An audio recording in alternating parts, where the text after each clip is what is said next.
My peoples, my peoples, welcome to another episode of Boxing for Breakfast, where you get your. Jesus Christ. It's a very healthy dosage of sweet science early in the morning. Let's get it, my people. We got some good fights coming up, and within all those fights, we're talking about Manny Pacquiao and Mario Barrios. We have the retired fighter coming back, trying to regain the title. The young, hungry lion who's the champion right now. And, people saying that Manny Pacquiao is done. He's washed up. He's gonna get beat up. But we've been here before. When Manny Pacquiao was gonna fight undefeated Keith Thurman, we saw how that fight played out. We saw it.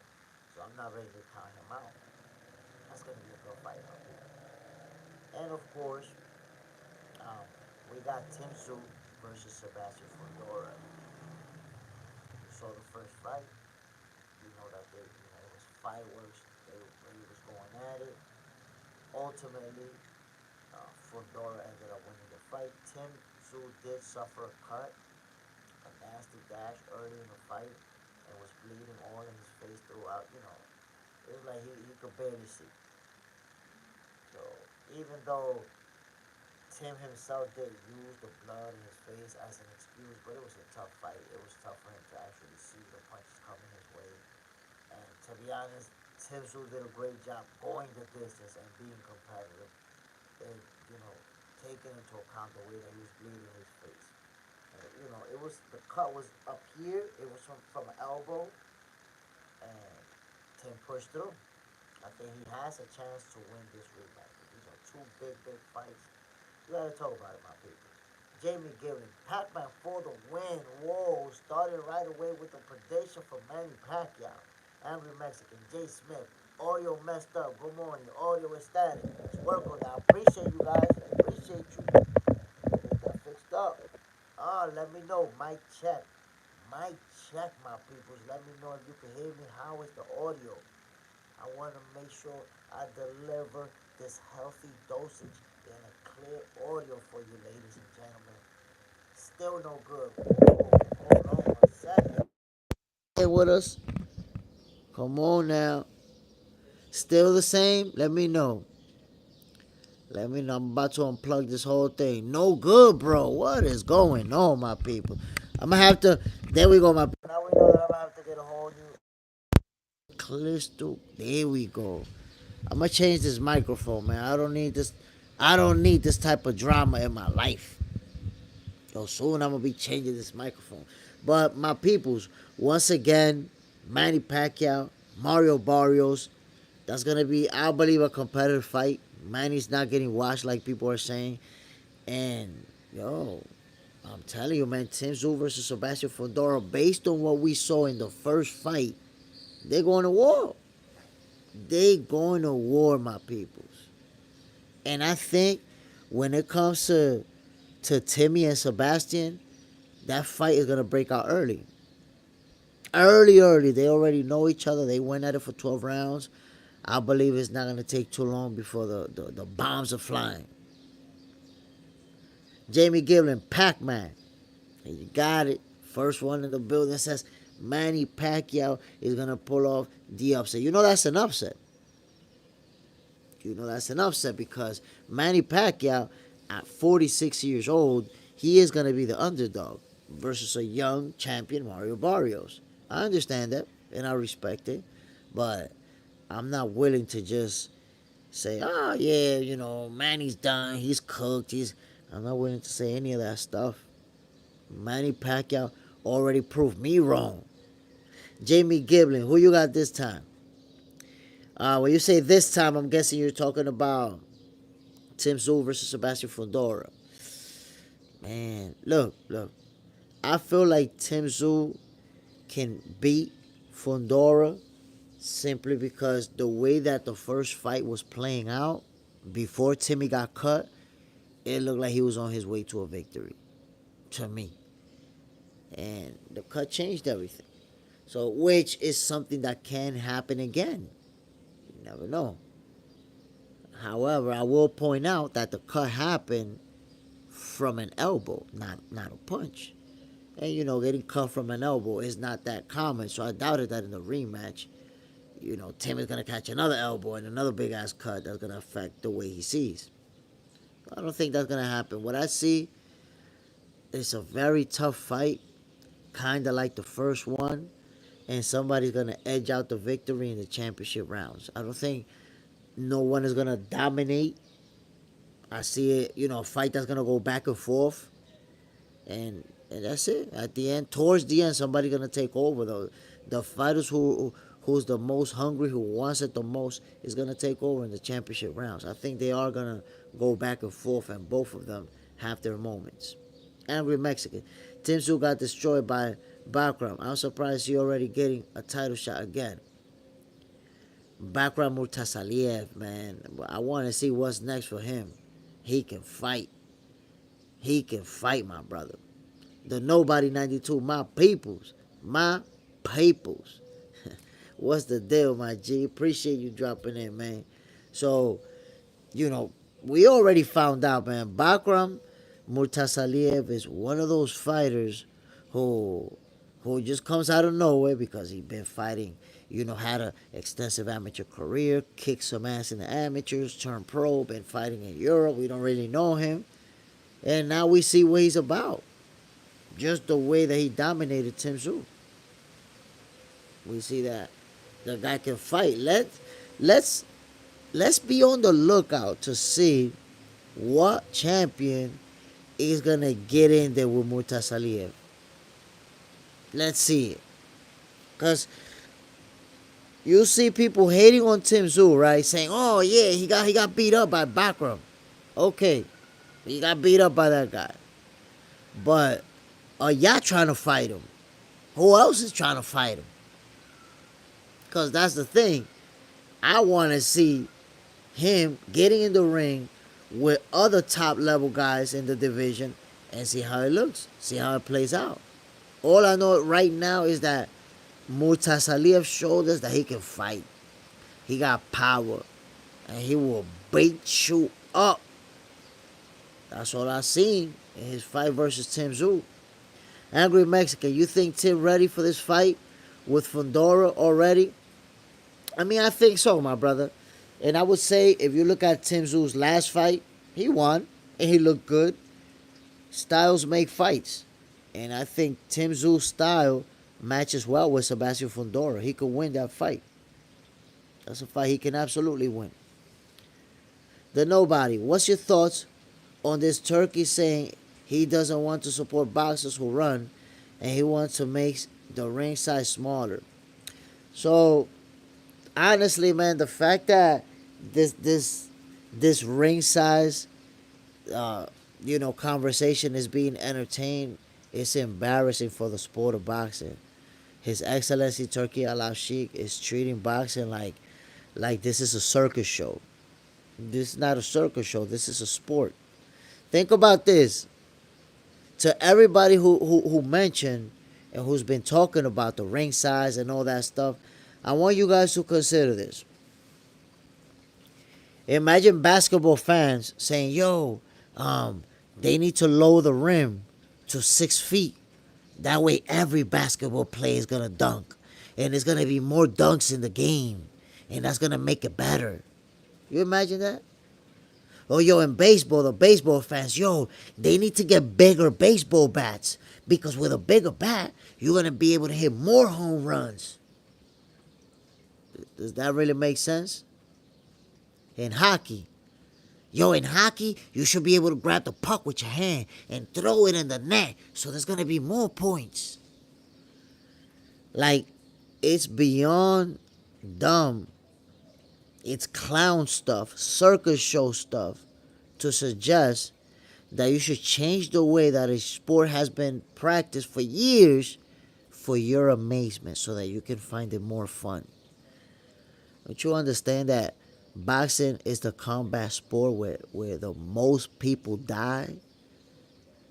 A fighter just died in Phoenix, Arizona just 2 days ago, bro. Just 2 days ago, a fighter Right after finishing his fight, lost, got pummeled, went to the hotel. They agreed that they was gonna meet up for breakfast in the morning, and he never showed up. They went to his hotel, found him dead. The latest boxer who died 2 days ago. And these goofballs are talking about smaller rings, which I think fighters is animals. We just put them in there and force them to kill each other. What are we doing, B? What are we trying? Like, come on, man. Like, it's crazy work. That smaller ring stuff is crazy work. And then the shit that Turkey posted about, that he's gonna have a ring that was gonna get smaller as the rounds progressed with Shakur. Like, that is so stupid that there were actually people who believed it. You think that ring size could just be changed because somebody want to change it? There are rules related to ring size. You can't just change it because you don't. You can't just make the basketball rim a lot bigger so that people can make more shots. You can't do that. It's not the way that it works. So stop. To people that are entertaining that idea and saying that it's a good idea, you sound goofy as hell, man. Only people who just don't know shit about boxing would even entertain that idea. Angry Mexican. I wish we got Tszyu versus Keith Thurman. Can't lie. I like that fight. I like that fight. And it can happen. Honestly, I believe it can happen. But for it to take place, Tszyu's going to have to beat Fundora. If Tszyu beats Fundora, he can get a fight with Keith Thurman. Angry Mexican. They should put fire and crocodile around the ring. I mean, come on now. What are they gonna do next? What are they gonna do next? Put the boxers in roller skates and a moped? Come on now, man. And each fighter gets a baseball bat in round number 5. Like, what are we doing, big? Come on. Come on, man. Ozzy. Hey, yo, what's good, Angry Mexican? What's good, Jay? Ozzy, what's the deal, my G? Appreciate you dropping in. Angry Mexican, Jay Smith, people were talking about it. I'm like, how is it going to shrink mid-fight? I mean, no, listen. Shrinking the ring mid-fight is doable. Because in reality, the entire ring doesn't got to shrink. They just got to shrink the ropes. And that's it. Shrinking the ropes is going to give you the effect that the ring is shrinking because the fighters are going to have less space to fight. So the whole ring doesn't got to shrink. And mechanically, they could build a ring that can shrink as well as the rounds progress. But that's just such a stupid idea, man. Like, why not just put both boxers in unicycles? Put them in unicycles and with a baseball bat in the right hand and a hammer in the left hand. Like, how much damage do you want them to do with each other? Like, that shit is dumb as hell. Viz, hey brother, what's up? What's the deal, Viz? Bam, appreciate you dropping in, my G. So the stuff about the smaller ring, I'm gonna tell you like this: the stuff about the smaller ring is something that's only, it's like in the closet hate in reality. Because the stuff inside the ring is mostly used by people who don't like Shakur. That's it. Like, boxing has been the same for how long again? And now we want to talk about a smaller ring. Like, come on. Come on. Angry Mexican turns it into a circus freak show. It look like you're trying to turn boxing into a freak show. Like, what is you trying to do? A smaller. But I would say Turkey was trolling. And there's too many people that took it serious. And I'm concerned, my peoples.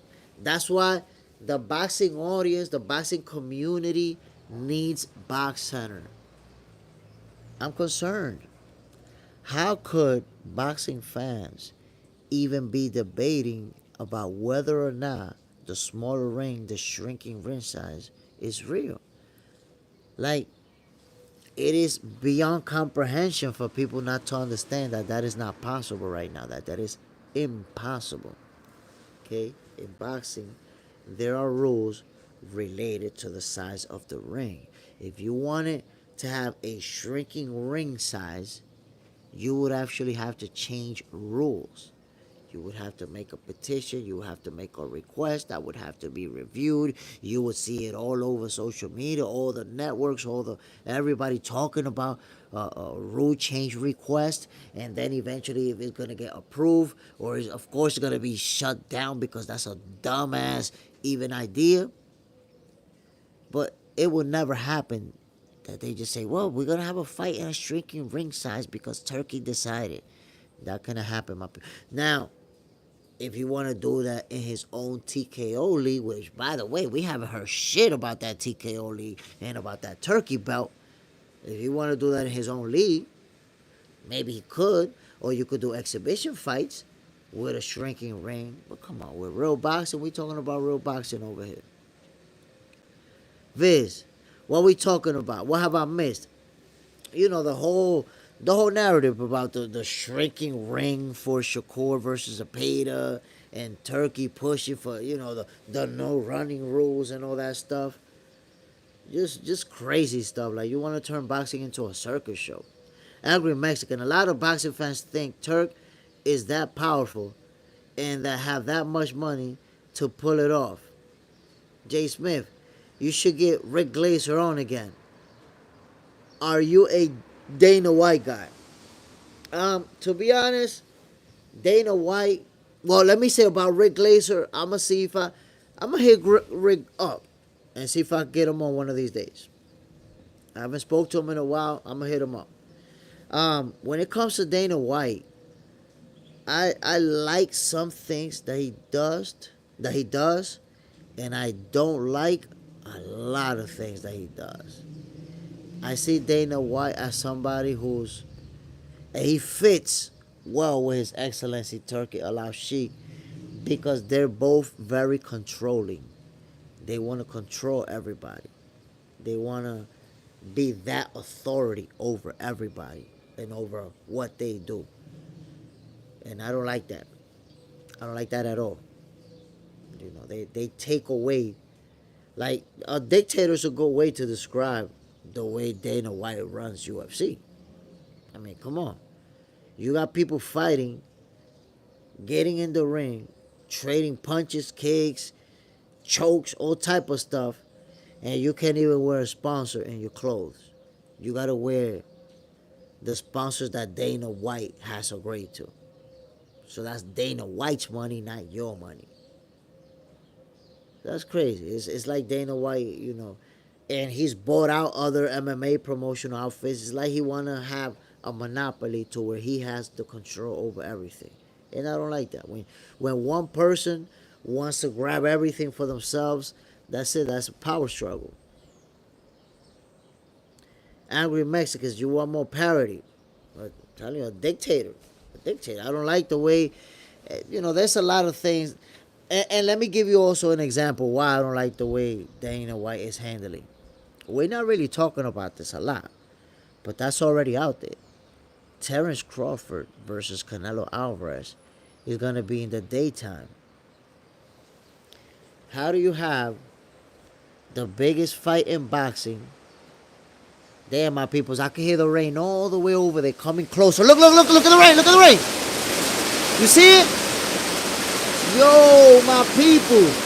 I don't know if y'all notice it, but the rain, I can hear it coming from all the way over there. Until it got here where I am. Damn, my peoples.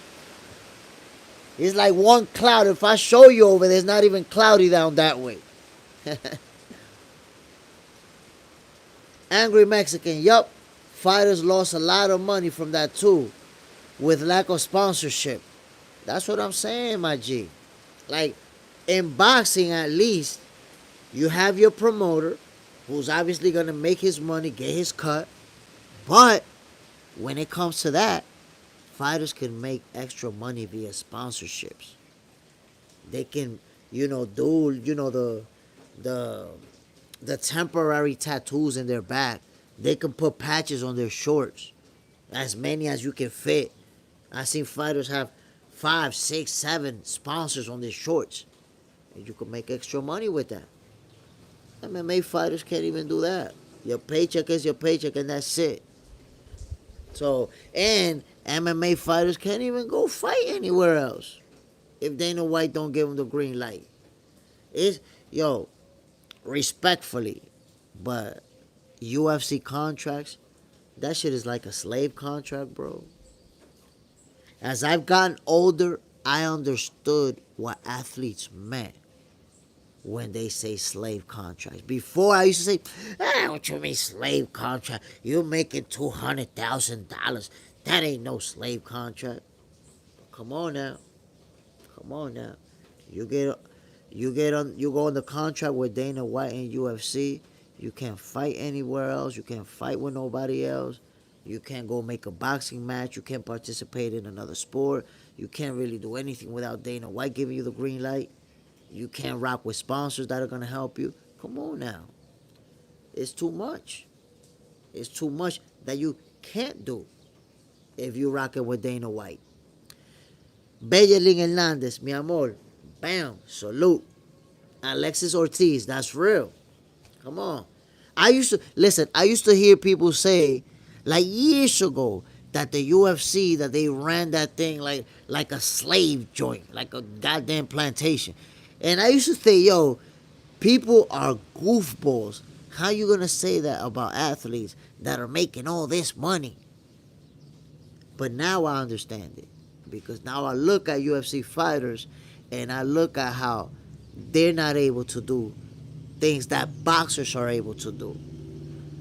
How many times we seen boxers start branching out and doing other stuff and participating in other stuff? We saw Clarissa Shields go to MMA and win a couple of fights over there.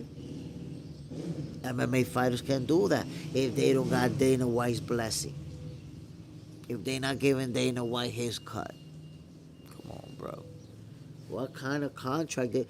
I wish I could see what kind of slave contract they doing to these people that they can't do nothing. Young Guns. Let's go. Pacquiao world champion at 46 years old. My brother, I got to tell you, man. I believe it could happen. I believe in Manny Pacquiao. I know that his age is going to be a factor.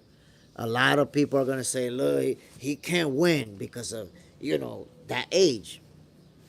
I'm here to tell you that Manny Pacquiao has what it takes to become a world champion at 46 years old.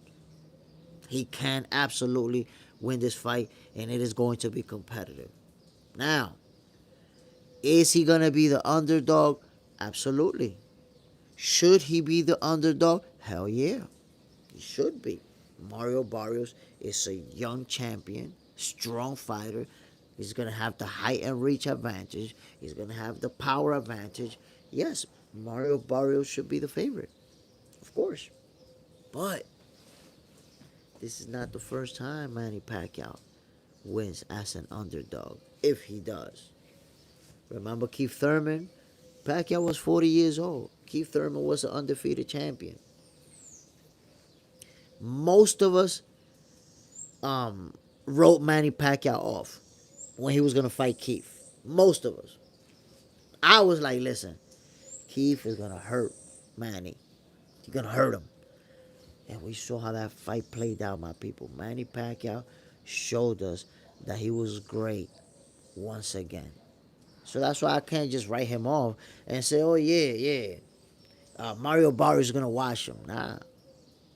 And by the way, my peoples, I saw folks saying, Manny Pacquiao looked horrible in his exhibition fight.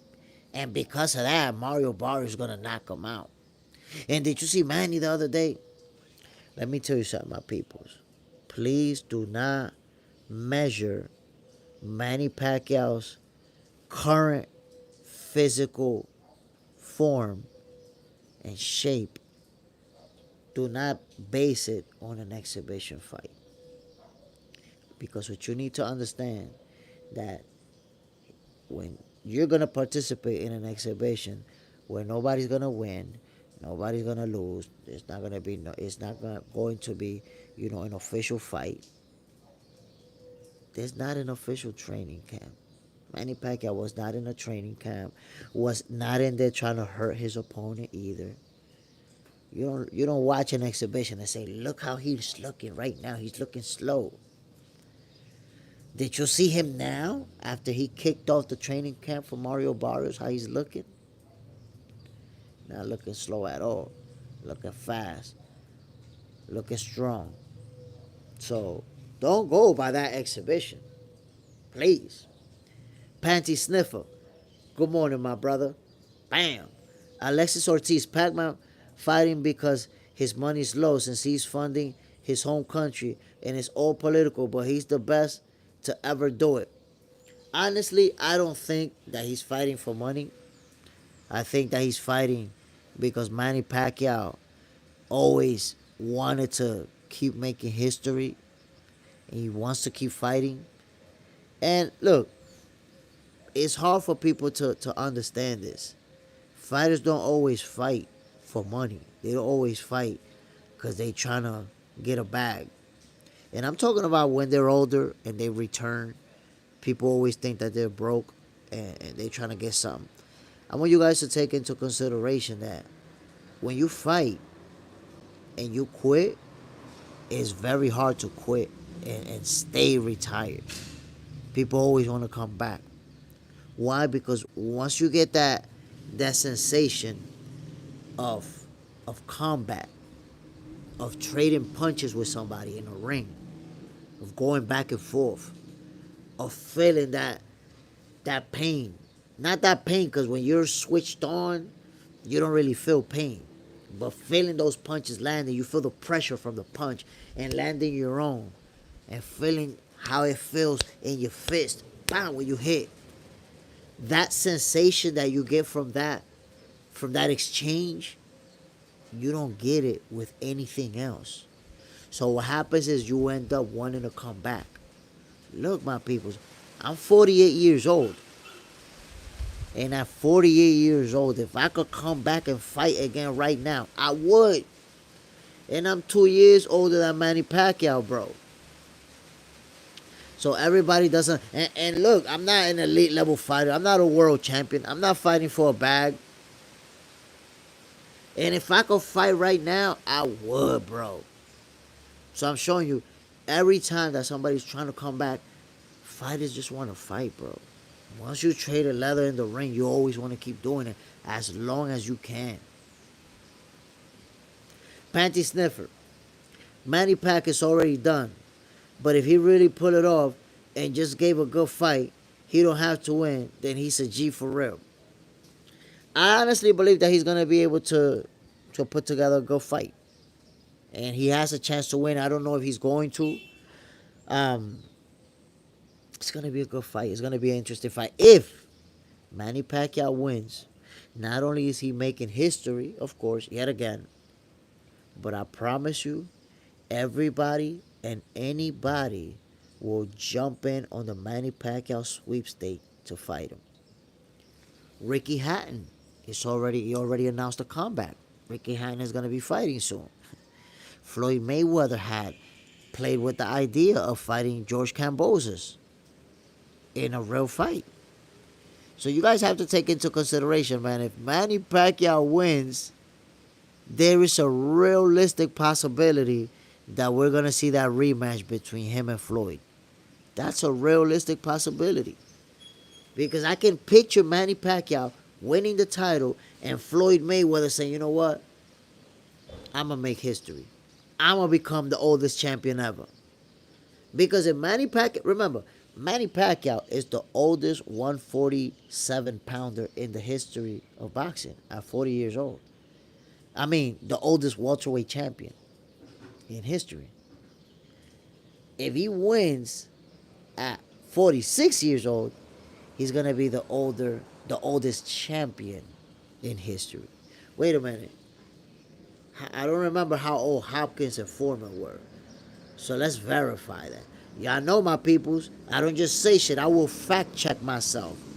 Oldest boxing champion ever. Oh, nah. Manny Pacquiao's not going to catch up. Hold on, my peoples. Hold on. Bernard Hopkins was the oldest champion at 49. He got the record. I thought Hopkins was 45. Be 49? Damn! Damn, ain't nobody catching that record. Who's gonna do it at 50, bro? That's it. That's it. Ain't nobody beating that.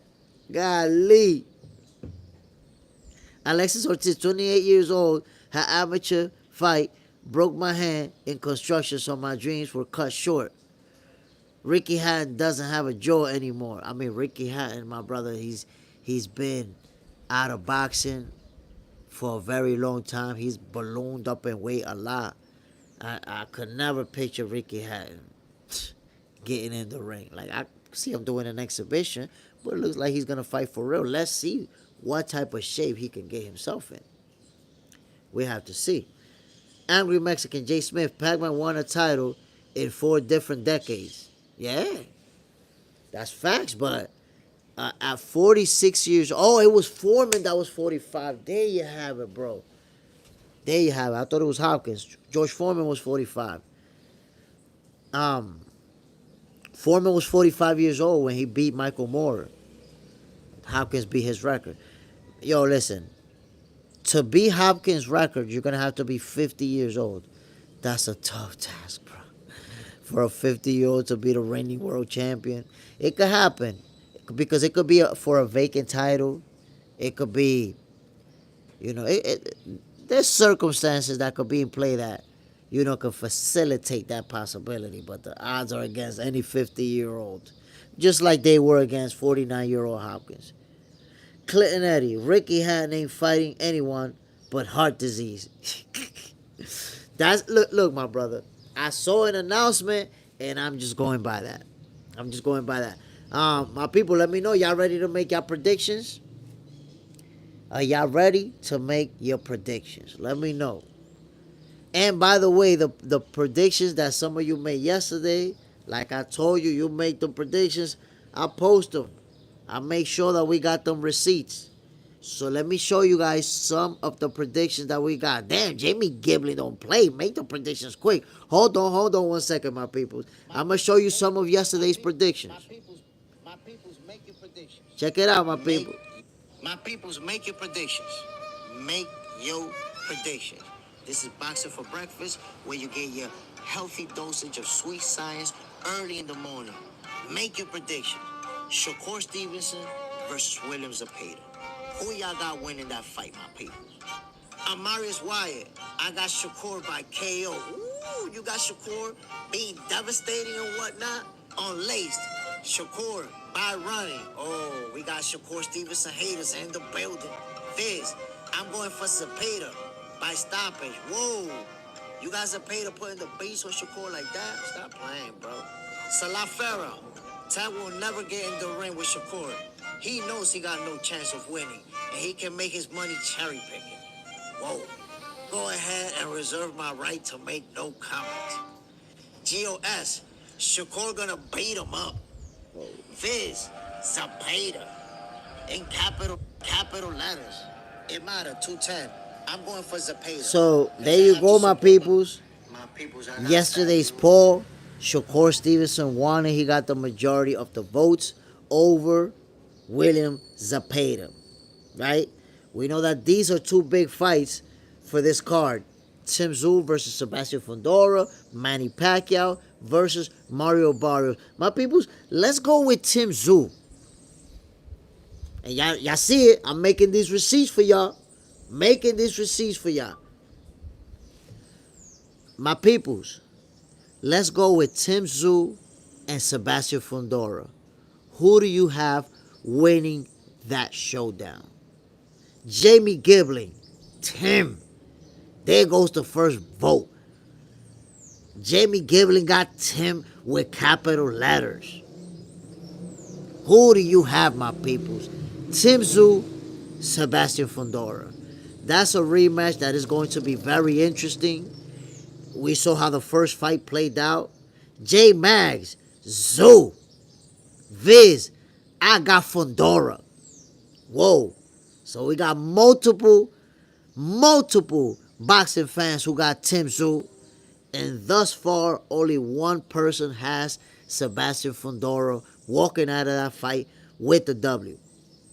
My peoples, I'm going to remind y'all, I'm gonna remind you that that first fight, it was very, very close, very competitive up until the moment Tszyu got cut. And from that point on, it started leaning in Fundora's favor. But come on, my peoples, y'all saw how Tszyu was getting it popping in there. Jamie Gibling, Timmy by KO, Mr. Riz. What do you think about the Nigel Benn versus Gerard McClellan fight? My brother, we'll get to that later, but right now, Tszyu, Sebastian Fundora. Who do you have winning that showdown? Angry Mexican, Fundora. Whoa. Do you got the fight? And by the way, my peoples, let me know if you got the fight going the distance, because the last one did go the distance, even with Timmy having a huge gash. Will this fight go the distance, or will it be a knockout? Or can we expect a knockout stoppage, ladies and gentlemen? Viz, Fundora looked very sharp in his last fight. Yes, indeed, my brother. Dangerous. Jamie Gibling, Tim only lost because of the cut. Gray Gray Laskowski. Oh my God. Listen to Gray. You fugazi on some art like Gray. What happens is that being the loser that you are, you look for people, like you look for strangers to make these corny comments. Come on, Gray. You really showed up on this channel to get cooked so that everybody else can see that you're a goofball, a loser. Come on, man. Come on, Gray. You thought you was cool when you put that comment in there. You thought the whole chat was gonna back you down. Like, yeah, Gray, go for it. And you showed up over here to embarrass yourself like a goofball. Nah. Jamie Gibling, Gray don't need to get blocked. Gray need to stay here so he can understand that he's a corny goofball. Let him stay here. Let that goofball stay in here so he can watch. Like, he's watching me. Look how goofy Gray is, my people. He's watching me. Like, who goes on their phone to watch people that they don't like? That's what you call the definition of a loser. Let's keep it moving, my peoples. Nah. Let's keep that loser in here. Once in a while, you need a loser in the chat. Those losers help you out. So nobody kick Gray out of here. Let's allow Gray to escort his loser self out of here where he feels like it. Leave him in there. JM, you get tripped up easy, man. You wasting 10 minutes to go off. Nah, just having a little fun. Trust me, some people enjoy it. Jamie Gibling, Gray loves it in the bum. You see what Gray talking about. We got to give you some attention, Gray. I like losers. I got to give you I don't want you to do something to yourself because we ignored you. Now, my peoples, you made your predictions. About Tszyu, Sebastian Fundora. But hold on. We haven't made the predictions. The main predictions. The main event. What's the main event? Manny Pacquiao, Mario Barrios. Ooh, we're going to make those predictions, ladies and gentlemen. Okay? I'm done with cooking some loser that needs attention. Let's make these predictions, my peoples. Here we go. I'm going to ask the magic question. Manny Pacquiao versus Mario Barrios is about to go down. Will Manny Pacquiao make history and become a world champion at 46 years old? Will Mario Barrios successfully defend his title? Make your predictions, my people. Who do you got? Manny Pacquiao or Mario Barrios? Bam! Brian Romero, Dios te bendiga, mi brother. ¿Quién tú tienes ganando de Pacquiao y Barrios? That's the magic question that I'm asking, my guy. Make your predictions. I'll be making mine, but you got to make yours first. Panty Sniffer, Manny is the man. Manny is the main event. Manny is the main event. It's crazy. Yo, Manny is the most famous fighter of the night. And it is a title shot. I think it's crazy that Berlanga and Shiraz are the main event when that's not even a title shot. They ain't even got a title. Jamie Gibling, Pac-Man by KO. Viz, my heart says Pac-Man, but my head says Barrios by stoppage. Jamie Gibling, Pac-Man by KO. Brian Romero, I want Pacquiao to win, but I got Barrios winning. JM, so off subject a little, bro. Why did Crawford fight Joseph instead of David? Joseph? Who are you talking about? Who Crawford fought? Joseph? I don't know who you're talking about.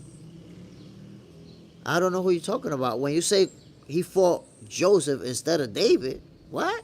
What are we talking about? But who's Joseph? You're saying, why did Crawford fight Joseph instead of David? Who the hell's Joseph? I don't know who you're talking about, JM. And that question doesn't even make sense. Crawford Benavidez is at 175, my guy. Like, 175. Crawford is not at 175, and I'm pretty sure he'll never fight at 175. So, if you want Crawford to fight to a bigger guy, it's not gonna be Benavidez. He's not gonna go that far up in weight. So, that's my answer to that question, I guess. Look, my peoples, those fights are both gonna be explosive showdowns. Why do I say that? Look at David Benavidez. I mean, my boy got me talking about Benavidez. Look at Manny Pacquiao, how we underestimated him the way that we did with Keith Thurman. And then look how that fight played out. So you have to take that into consideration. Sometimes you think, oh, he's too old, he's not ready, he's not good enough. And then it doesn't play out that way. And then you saw Tszyu and Keith Thurman. We saw the first fight. We saw it. JM, okay, my bad. I thought they were twins. Lucy Rosales, he saw wrong. Jose Benavidez. Oh, no, they not twins. That's the younger brother. But damn, bro, you wilding out, bro. God damn. You wasn't even I don't know how you thought they was twins, bro. They don't fight in the same division and one is younger, but right there what you thought against Crawford's favor. So the way that you thought, it was, you hate on Crawford, so you need to find a way to make it negative for Crawford. No, my brother. No, you were wrong. You got to find a different hate angle for Terence Crawford than that one. Jamie Gibling, you think Crawford could fight Bivol? Can Crawford fight Bivol? Look, man, Bivol's already at 175. I don't think Crawford can fight anyone at 175. I don't think that should even... I think only haters are entertaining the idea of Terence Crawford fighting 175 pounders. Only haters are entertaining that idea. Like, why are we entertaining the idea of a fighter moving up to fight in a division that he's not even in? It's like, in one conversation, I got people telling me that Crawford is too small for Canelo at 168, but in another sentence, the same people are like, yo, can he move up to 175 and fight Bivol? And fight Better Beef at 175? And fight the Mexican Monster at 175? But you just thought he was too small for Canelo at 168. And you want him to fight bigger guys still? So it doesn't really make sense. It doesn't really, everybody's trying to put Crawford up against guys in an even bigger division. Come on. Why people got to do it like that? Why not? Why are people not satisfied with where he's at right now and who he's fighting right now? Like, bro hasn't even fought Canelo yet. And the people who got him losing that fight, they already want him to fight Benavidez. They want him to fight Bivol. Like, I'm already waiting for somebody to show up on the chat and tell me, yo, why Crawford don't fight Usyk if he's so nice? Tell him to fight Usyk. Tell him to fight Dubois if he's so nice. Like, I'm already waiting for that, my people. Real talk. JM, stop trying to be a psychologist, bro. You ain't qualified. I did Crawford. My favorite fighter right now. I don't know about that. Crawford is definitely not your favorite fighter, JM. You're an in the closet Crawford hater. The in the closet Crawford haters, I identify you guys right away. Y'all come on the chat, say, yo, I'm a fan of Crawford. And they start asking funny ass questions like, yo, why Crawford didn't fight this guy? Isn't Crawford too small for this weight? Why Crawford just fighting this? Why Crawford? And start asking the same question that Crawford haters be asking. So nah, you're not you. Crawford is not your guy. That's your maybe your favorite guy to hate on, but that's not your guy, bro. Don't do that. That's weak.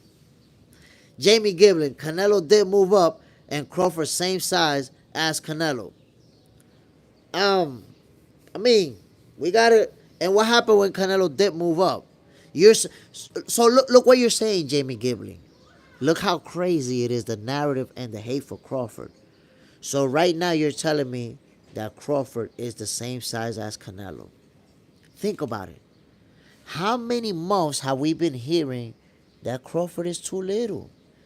Jamie Giblin, you've been in this same chat with so many people saying how little Crawford is, how small he is. And now you're sitting here telling me that he's the same size as Canelo. Now, look at this. Crawford is too small for Canelo.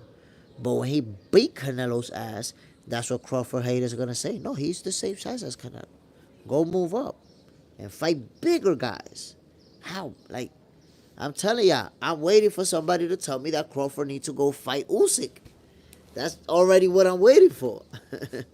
like people want Terence Crawford to lose so bad that they keep wanting to fight bigger and bigger and bigger guys. And I remind them, Floyd Mayweather clinged on to the welterweight division for most of the second half of his career. Moved up to 154 for a title, to a catchweight, and then clinged on to 147. How many years Tank Davis been at 135 for? How many years? What year did Tank Davis fight Gamboa? If he made his debut that year for that vacant bullshit ass strap. So I want y'all to think about that. The same people that say, why Crawford don't go all the way to 175? Yeah, cool with Tank Davis, 30 years old, still fighting, clinging on to 135 so he don't have to fight bigger guys. Y'all gotta stop that, my peoples. Come on, babe. J Max, don't matter. Crawford more versatile. I mean, Crawford's versatility is gonna show up on September 13th. It's gonna show up. That's why I told people, y'all sound the same way that you sounded when Crawford was gonna fight Errol Spence. It's the same thing. When Crawford was gonna fight Errol Spence, Crawford is too little. Errol Spence is gonna beat him up, and he's gonna walk him down and break him down to the body because Errol's the body snatcher, and Crawford's too little. And we saw how that fight played out. We saw the type of beating that Crawford dished out to Errol. But people didn't learn from that fight. And they making the exact same argument. Yo, this guy's bigger. This guy's stronger. He's never been hit. I'm concerned how he's going to handle that power. And look, and then in this chat, we'll have somebody say, nah, they're about the same size. Well, he don't fight somebody that's bigger. Him and Canelo about the same size.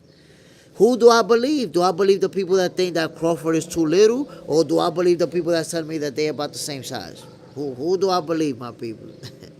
Jim, don't be telling me who I like. So I'm lying, here you go.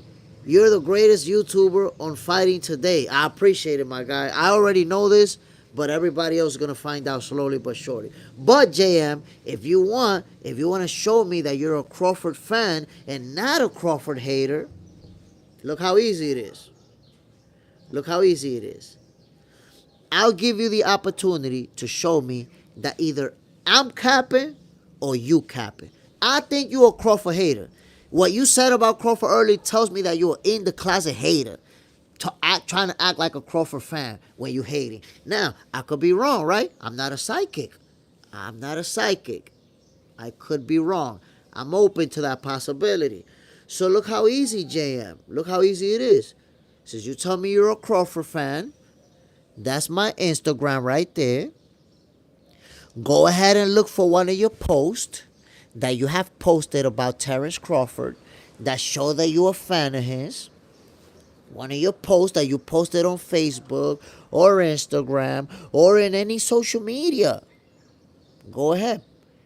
Find any post that you post showing that you're a fan of Terence Crawford and send it to me. And when I see here that you're a Terence Crawford fan, for real, you proved it, I'm going to go on here and I'm going to be like, yo, JM, I was wrong. You're not an in the closet Terence Crawford hater. I was wrong. You're right. You see? That's the one thing about me, my guy. If you can show me, I can stand on what I said and say I was wrong or I was right. But right now, all you look like is a Terence Crawford hater no matter what you say. Show me wrong. And stop with your Terence Crawford hater logic. And then, yeah, but I'm a Terence Crawford fan. Stop it. Stop it.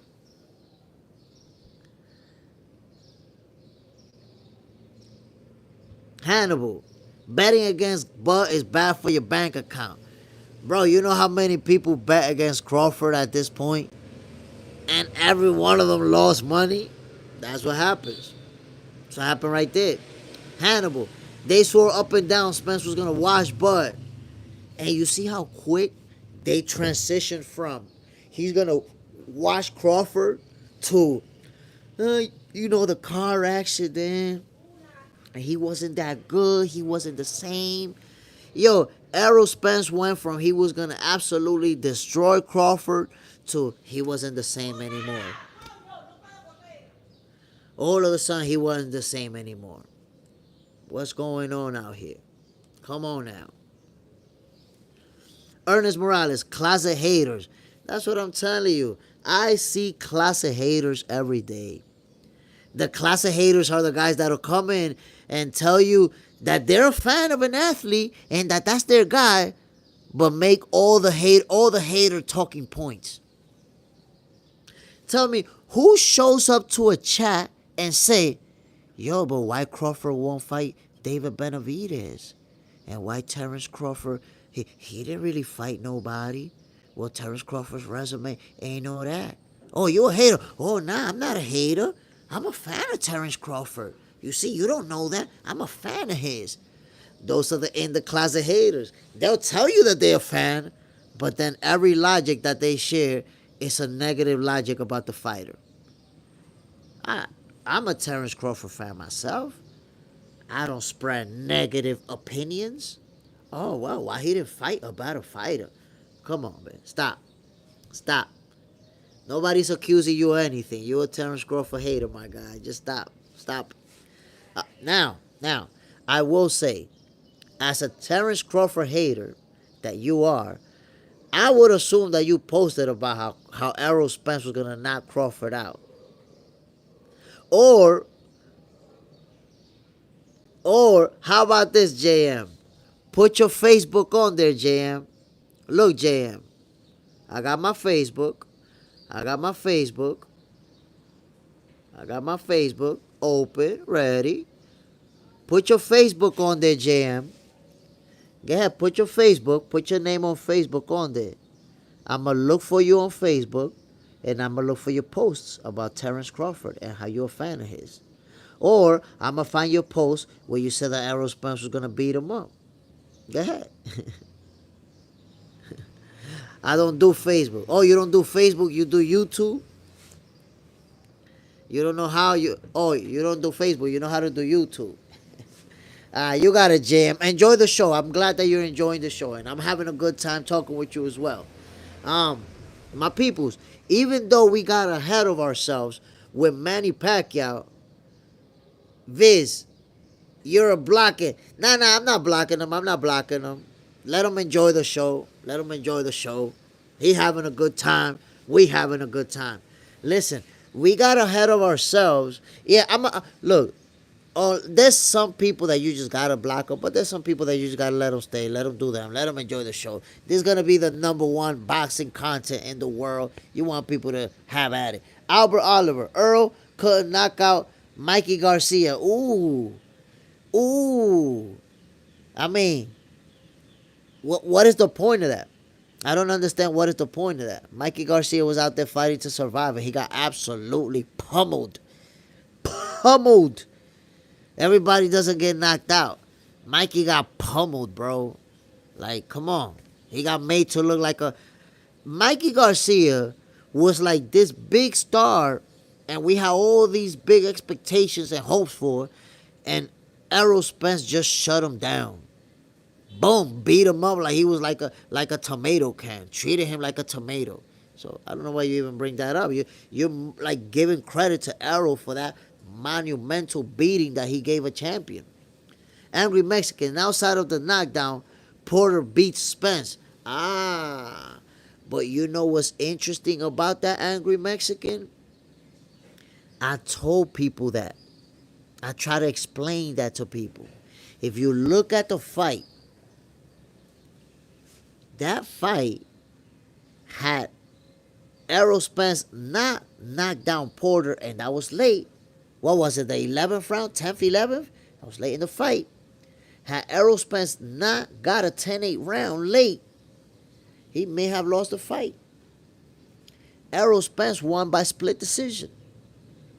So Errol Spence beat Porter by split decision, and Terence Crawford stopped him. People didn't want to hear that. Nah, Porter washed, and he's done, and he was out anyways when Crawford beat him. Yo, they said that Porter is washed up, and Crawford is a little bit older than Porter. So like, wait a minute. Porter washed, but Crawford is older than him. How that works? Albert Oliver, Crawford's next. JM, I'm out. Not cause you, Jay, but you got bitches monitors always wanting to block people. Peace. Peace out, JM. Angry Mexican, 11th round. That was huge. You see, Errol Spence was about to lose that fight. If he didn't get that knockdown, that 10-8 round, two of the scorecards could have went in Sean Porter's favor. Meanwhile, Terence Crawford got the stoppage on the same opponent. So now that they have a common opponent, Terence Crawford got the stoppage. Errol Spence edged out a split decision. Now, the triangle theory doesn't work in boxing. So the fact that, those fights played out the way that it did, it doesn't mean that automatically Crawford was going to beat Errol. That's a fact. But I saw it coming, and I predicted it. And not only that, that's why I love posting predictions, because nobody could take it away from you. Nobody could say otherwise. It's not like the people that predicted Errol Spence was going to absolutely destroy Crawford, and after the fight, they started telling people that they knew it was going to happen. Oh, yeah, I know it was going to happen. Come on. Oh, you knew it was going to... Now you knew it was going to happen. Now the people that predicted Errol was going to destroy Crawford, they know where to be found. Come on. Albert Oliver, Virgil Ortiz crushes Porter in 6 rounds. I mean, Porter is retired. What are you talking about, bro? Like, are you following boxing? Are you saying that Virgil crushes a retired fighter? Like, what the hell are you talking about? Like, bro, you in 2020, Porter been retired a long time. I don't know what are you doing. You compare young, hungry lions to retired fighters. That's not a good look, family. You gotta try to look for different angles now. Ernest Morales. Spence practically shut out Mikey, who had no business at 147. I agree with you 100%. Mikey Garcia should never have gone to the welterweight division. He was too small. He went up there to get manhandled. And his whole family, his brother, everybody, nobody wanted him to take that fight. But he wanted it. He felt like he could do it. I don't know what was it, man, because I kept watching the pressers, and Mikey kept saying that, that he's a little bit faster than Errol, and he's a little bit, better, and he has a little bit better footwork. And he says that with all these things that he has a little bit better than Errol, they'll make a difference and he'll be able to beat him. And I don't know what the hell he was looking at, because when you watch a Mikey Garcia fight, number one, Mikey Garcia is a guy who's very straightforward, who's going to stand right in front of you and trade. How do you think, as a smaller fighter moving up, you're going to fare versus a much physically bigger guy than you who has a high punch output like Arrow? It's almost like we knew he was going to get beat up. There was that hope.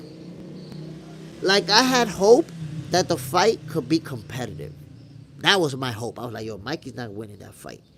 But maybe he could make it competitive. Maybe it could be a good fight. Mikey Garcia went to 147 to get pummeled, my people. And there you saw how Sandor Martin put the beats on him, too. Look, at 147, Mikey Garcia did absolutely nothing.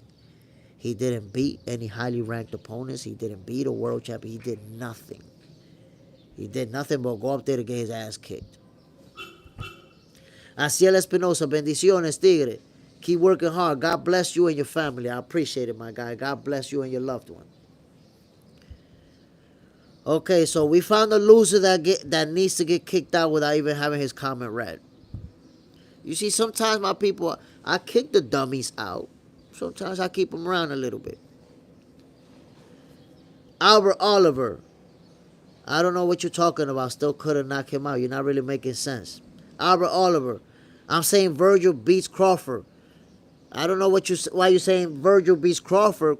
Team Crawford sent Virgil an offer twice. Team Virgil turned it down, saying that he wasn't ready. So you believe in Virgil. Virgil's team didn't believe in Virgil. That's all I can tell you about that. Brandon Romero. What do you think about the small ring size for Canelo and Crawford?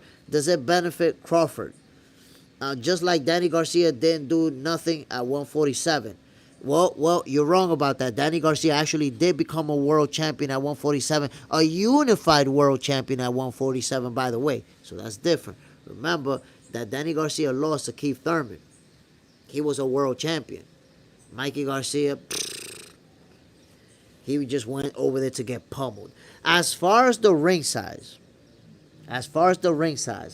will it have an effect on Crawford? No. It's not going to have an effect. The fight is going to play out the same exact way that it would have. Terence Crawford is going to outbox Canelo. You put Terence Crawford with Canelo in a big ring. You put him with Canelo inside of a phone booth. You put him with Canelo inside of a car. And he's going to whoop that ass.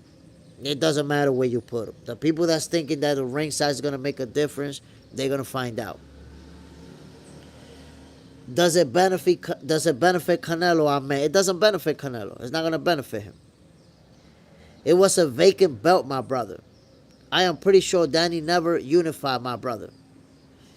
You're pretty sure Danny never, or was it in a lower division that he unified? Oh, no, wait a minute. Keith Thurman unified with Danny Garcia. His unification fight was with Keith Thurman. His unification fight was with Keith. Danny Garcia unified titles.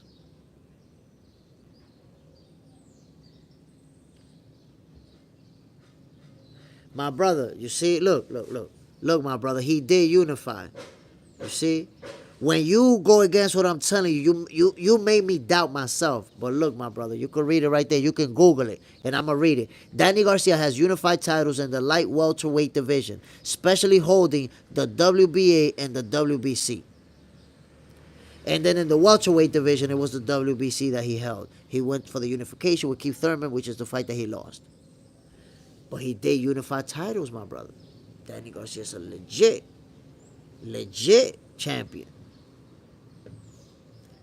And I will say, he became he's a multi-division world champion, unified world champion. And then he lost to Keith Thurman when he was trying to unify titles at the welterweight division. But Danny Garcia accomplished more than Mikey Garcia, because Mikey Garcia never held the title at 147. He went up there and just started to get pummeled. Listen, the moment Mikey Garcia announced he was going to 147, his career went like this. He started to lose, and that's it. Just go downhill, drop off. That's it. Mikey Mikey Garcia got beat up out of boxing. Like, get out of here. Get out of here. Brian Romero. But it was at 140, not 147. That's what I'm saying, trying to tell you. Okay, you got it. You got it, my brother. He was the unified champion at 140 and then held one title at 147. But again, if we're making the comparison with Danny and Mikey, Mikey held a title at welterweight and Danny never did. I mean, the other way around. Danny Garcia held the title at the welterweight division. Brian Romero, he got a vacant belt at 147. Okay, if you want to emphasize on the vacant, go ahead. He held a title in the welterweight division. Mikey Garcia never held a title. So as much as you want to emphasize on the vacant, he still became a champion in the division. Tank Davis holds a vacant title at the 135 division and has held it for his whole run at the 135 division. Come on now. Are we going to start diminishing that Mickey Mouse belt Tank Davis got at 135? Come on. Come on now. Stavi, Danny was a C-class 147. I mean, if you never laced on a pair of gloves in your entire lives, I can see how you would say that. Brian Romero, I got you. Mikey is overrated for me. I would say Mikey just was a fighter who was too small to have a serious impact on the welterweight division. He was too small. Simple as that. At that division, and we've seen it before, my peoples, where a small fighter keeps moving up, and eventually they get to a division where the opponents are too big for them. And they can't do nothing with them. They get manhandled. If you look at Errol Spence versus Mikey Garcia, yo, it's like Errol Spence was beating up a little boy. It's like he was beating up a kid.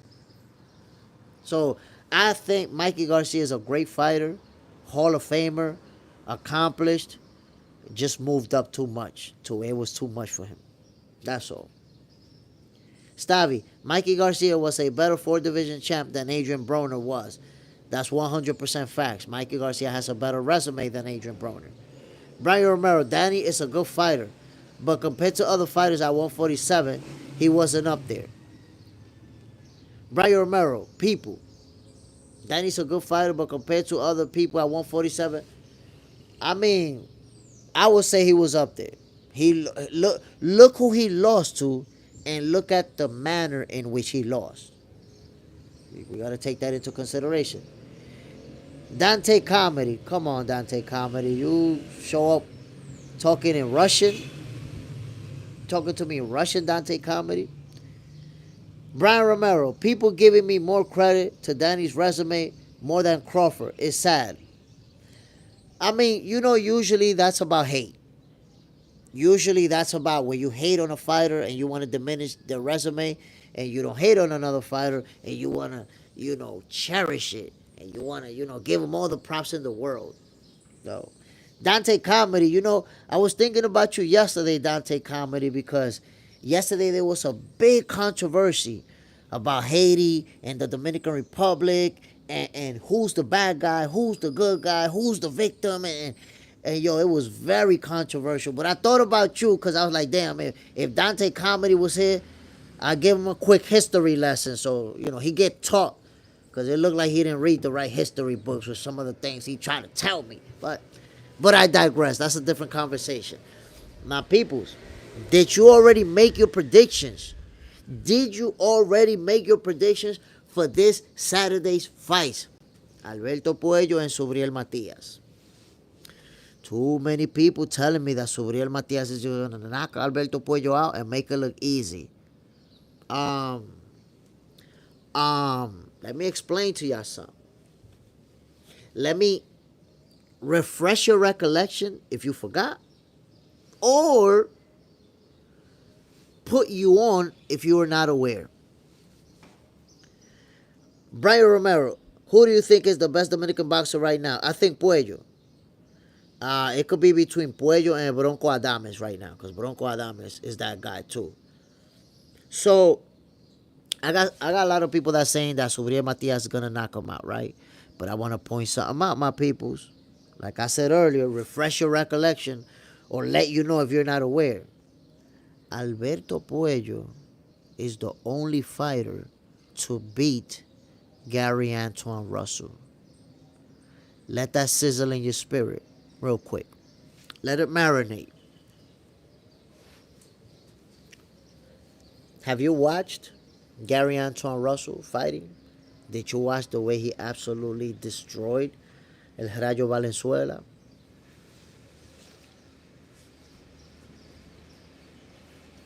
Alberto Puello is the only fighter to put the beats on Gary Antoine Russell.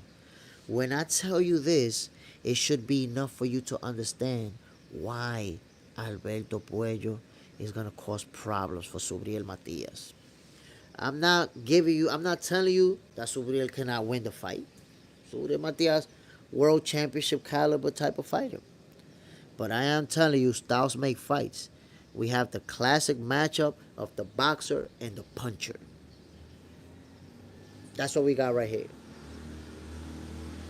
Angry Mexican, Puello in trouble, Jay Smith. Don't let that Paro fight fool you.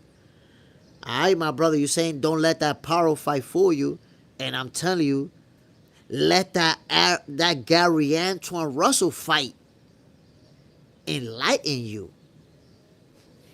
I'm not looking at Subriel Matias' loss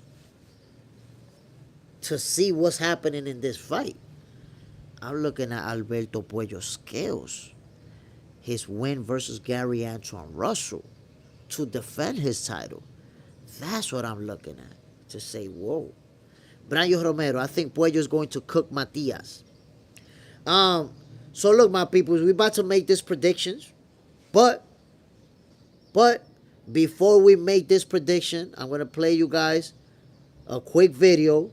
This is going to be part of the Boxing for Breakfast show, where I get to play you guys some of the shorts that are on YouTube that you guys haven't seen, because you guys, some of you don't even check out the shorts and you don't know what you're missing out on.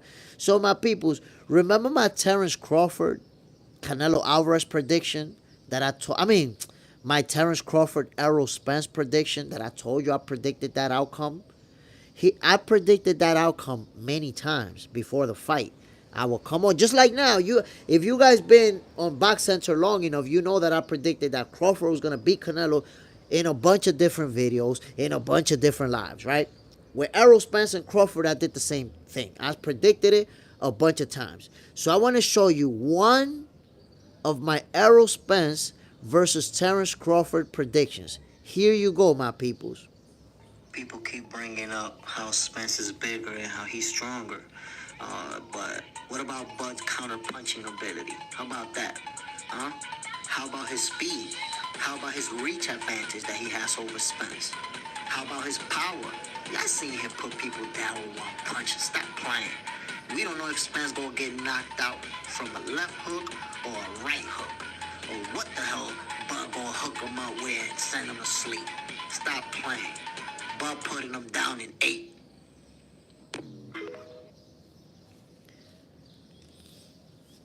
As you can see in that video, I speak about Crawford's reach over Spence. I talk about his speed. I talk about his counterpunching. I basically talked about everything that we saw Crawford doing to Errol Spence in their fight before it happened. And I got similar videos for Crawford versus Canelo. So when they fight, then I'm going to play you the video of me telling you what was going to happen. And then you'll see that it did happen. Dante Comedy, good morning, Jay Smith. I'm an educator for almost 3 decades. As long as you've been hitting the bags, stay in your lane, my brother. I teach world history at the university level. Love you. So, Dante Comedy, love you too, my brother. But I need you to understand that you studying history, it doesn't actually mean anything, because there's a lot of history to study. So it's just about what history did you actually study, because you can look at history in a biased way and in a favorable way towards one way. But instead of being biased, I can just tell you the facts. And then based off of those facts, since you studied history, you can enlighten me and give me your opinion. Like, for example, look at these facts, Dante Comedy. Look at these facts, Dante Comedy. Since you're very involved in history, I'm sure that you should be able to know what I'm about to tell you. Last week you said that I'm Haitian, or that I come from Haiti, and that I hate Haiti because I don't acknowledge that. The Dominican Republic was once a Spanish colony. It was part of the Spanish Empire from 1492 to 1821. The Dominican Republic was part of Spain for over 300 years. In 1821, Dominican Republic claimed our independence from Spain. That's in 1821. Before we claimed our independence from Spain in 1821, Haiti had claimed their independence from France, so they had already been independent before us. When we became independent from Spain, claimed our independence from Spain in 1821, in 1822, a year later, while we were trying to figure out the presidency and all that stuff, Haiti invaded the Dominican Republic. That invasion lasted 22 years. Within those 22 years, Dominicans were oppressed. They were forced to do labor. They were taking everything from them. Their houses, their businesses were taken from them for 22 years. And then after 22 years, the War of Independence came, which is actually when the Dominican Republic claimed their freedom and fought to get their lands and everything back from Haiti. Fought back. And as the Haitian soldiers were being pushed back to Haiti, they were killing everybody in the way that was innocent. We getting out of here, but we killing everybody that we find on our way out. Pillaging, murdering. You know about that. You're a historian. I know you, since you're a historian like you say you are, I'm going to take your word for it. I'm pretty sure that you like to tell all the stories favorable to one side, and you probably don't never tell the stories about how the Dominican Republic was occupied by Haiti for 22 years. And we were basically, you see slavery, it's almost like they gave us an upgraded slavery. Or you're not slaves, but you get forced labor. And we're going to give you heavy taxation, so you're really not getting paid like that. And we're going to take all your properties, but you're not slaves. So it's kind of like we got like an upgraded slavery. So Dante Comedy, since you're a historian and you're asking me to stay in my lane, go ahead and enlighten me about those 22 years of occupation in the Dominican Republic. Because guess what? The only time in the history of the Dominican Republic that we've ever had to fight for our freedom, for our land, was against Haiti. We never had to fight for our freedom after that with anybody else. But go ahead and enlighten me, my guy.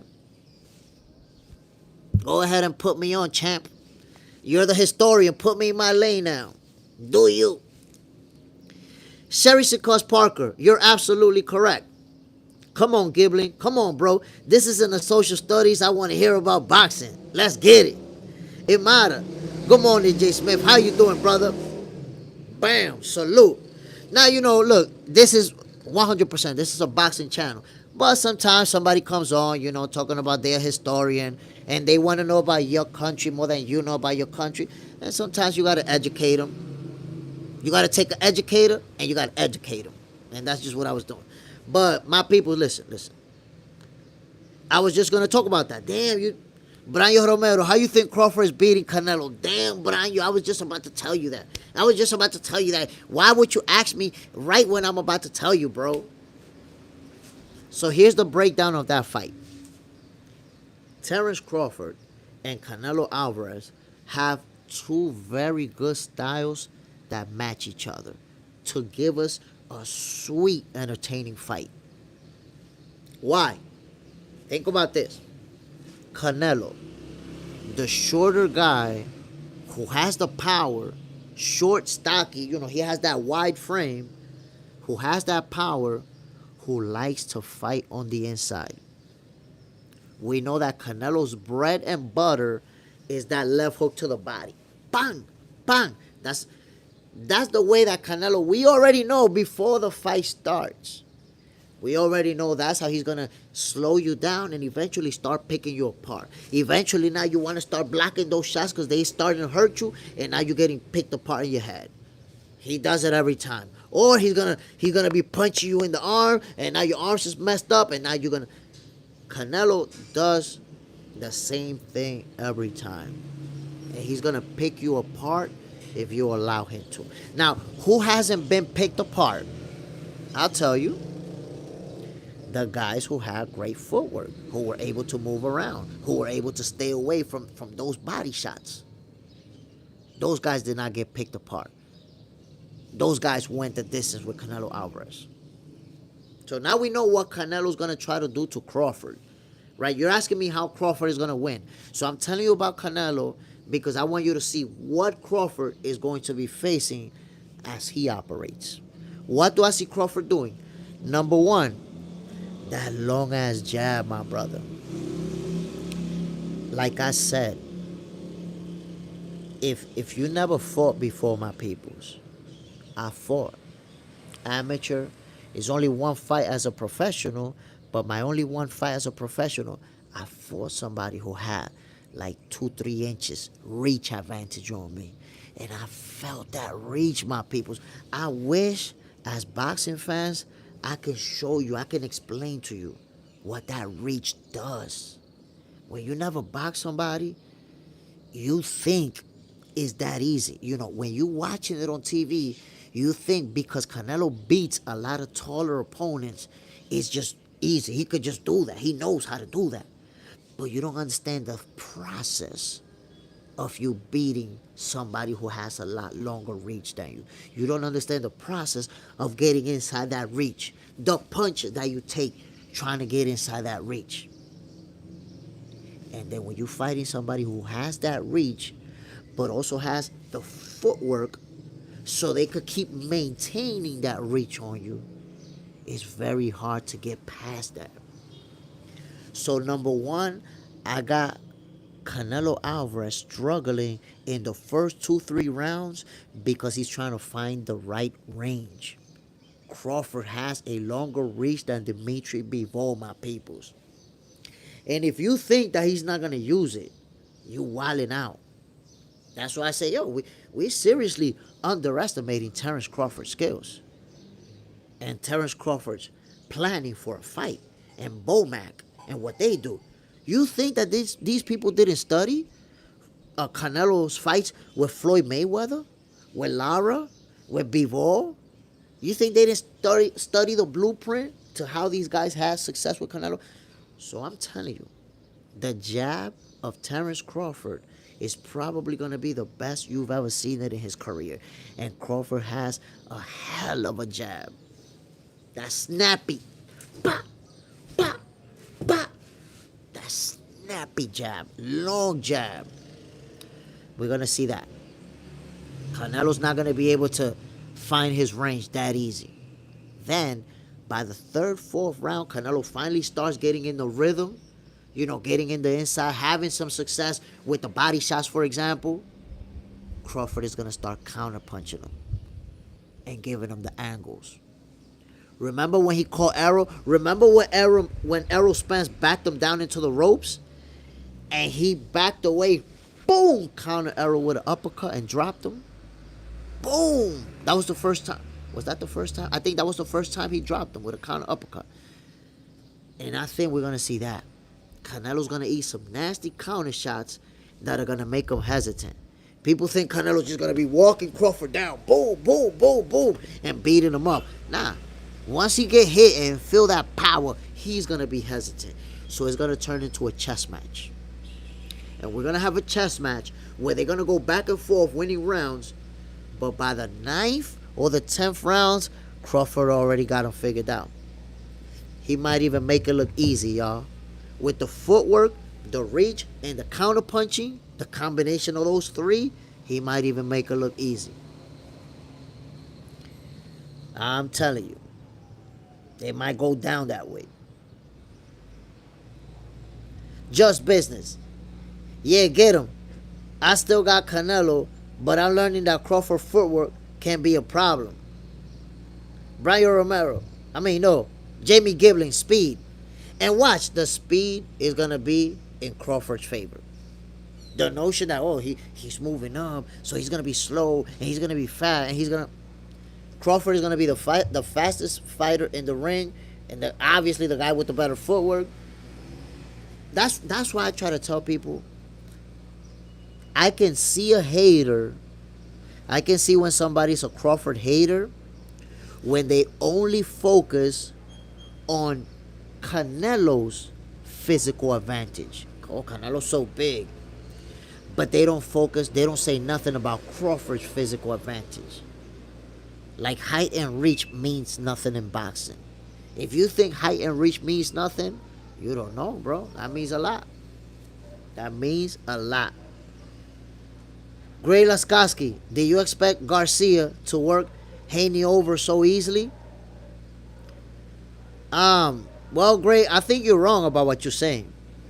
Because Ryan Garcia did not work Haney over easily. He just hurt him with those big shots. If you watch the fight, if you go watch it back and watch the fight, Haney was outboxing him. For the most part, Haney was outboxing him. And then he would eat a big shot, boom, and then he'd be in trouble and be taking some big ones. But then he would start outboxing him again. Then he would eat a big shot, get dropped. He would get up out. So Devin Haney, put it to you like this: if Devin Haney wasn't being dropped left and right, he was outboxing Ryan Garcia. And of course, it's not a good example to bring up because you know about the Ryan Garcia and steroid situation. That's not a great example, my guy. You saw that the results were already overturned. Emilio Beltran, people thinking 147 Crawford gonna be the same at 168. The fact that Terence Crawford is a world champion, a reigning champion at 154, and you bring up 147, it's not even worth reading the rest of your comment. You're already a Crawford hater and you exposed yourself right there. Crawford is a reigning champion at 154. He bring up the fact that 147 Crawford, he don't fight in that division. What are we talking about here? That don't even make no sense. I am Noon. Great analysis, brother. Appreciate it, my G. Boxing on paper. My countryman, Fumela Kafu, says he's bringing Bam Rodriguez belt over here to South Africa soon. Honestly, I don't know your countryman. I don't know how good he is, but he better be working real hard if he think he's going to be able to go after Bam. He got to be able to work real hard. Brian Romero. If the weight doesn't affect Crawford, he's going to dominate Canelo. I already put money down for Crawford to beat Canelo. Crawford is going to prove he's the best of our generation. Emilio Beltran, not even a Crawford hater. I love Crawford. Just love boxing more, my guy. You see, Emilio Beltran, that's the thing, man. People come in the chat. You're not the first one. People come in the chat, give a negative view of Terence Crawford, and they say, nah, I'm not a Crawford hater. That's one of my guys. How? Look how you bringing up Crawford as a 147 pounder. And then right after you say, nah, I'm a fan of his. That don't make no sense, bro. That don't make no sense. And then you're saying power and speed won't be the same at that weight.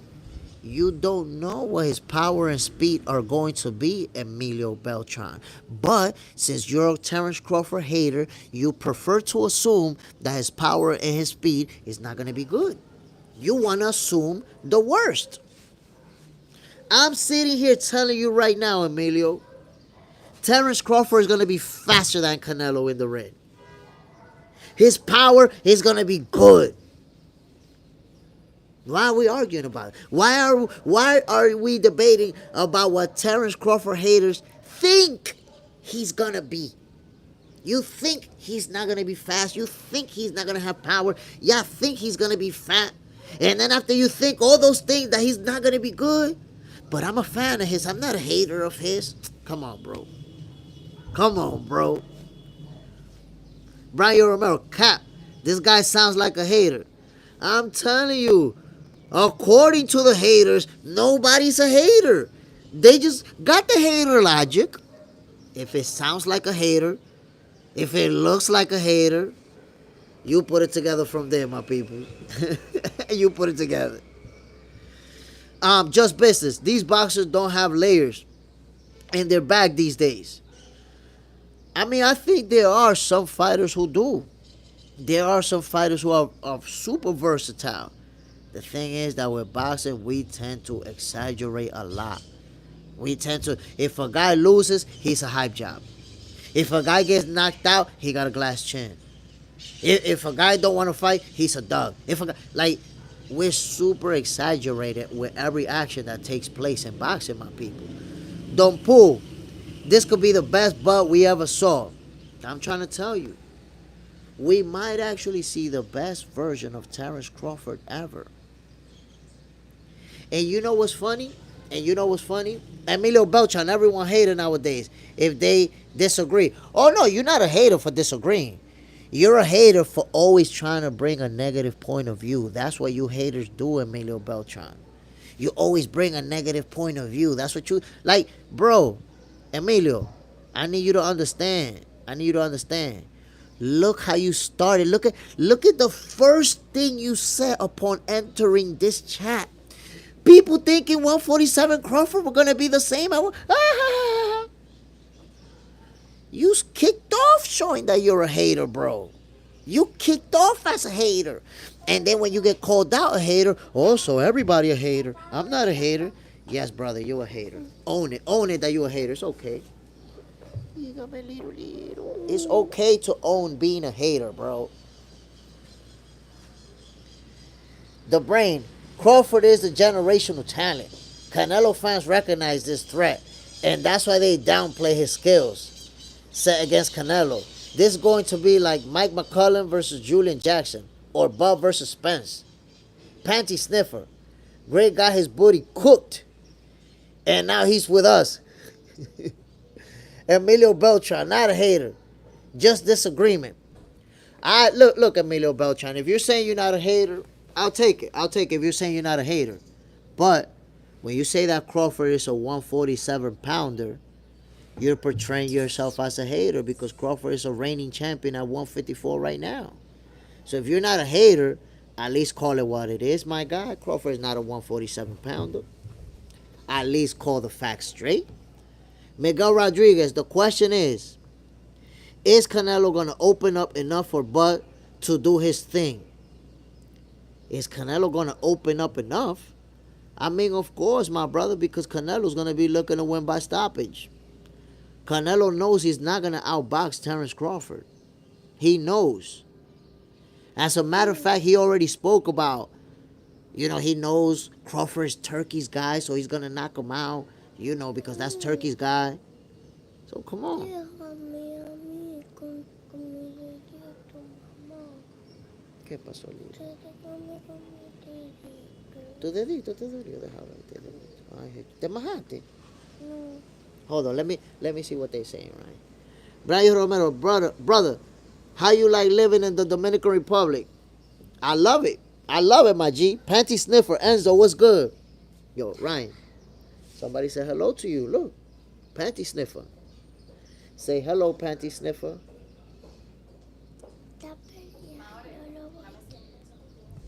Say hello, panty sniffer. So I love living in the Dominican Republic, my people. I mean, look, look, I'll tell you, in every country, there's good places and bad places. Luckily, I live, in a nice area, nice neighborhood, so I like it. I like it a lot. I put it to you like this, man. This is a very known phrase out here around where I live. We live where people vacation. Like, people come over here to vacation for 2 weeks, and they move out here, never go back home. So you can see in Dominican Republic, there's people, from Europe, People who come from Europe, people who come from different parts of the world, from Asia. There's a Japanese community, Chinese community out here.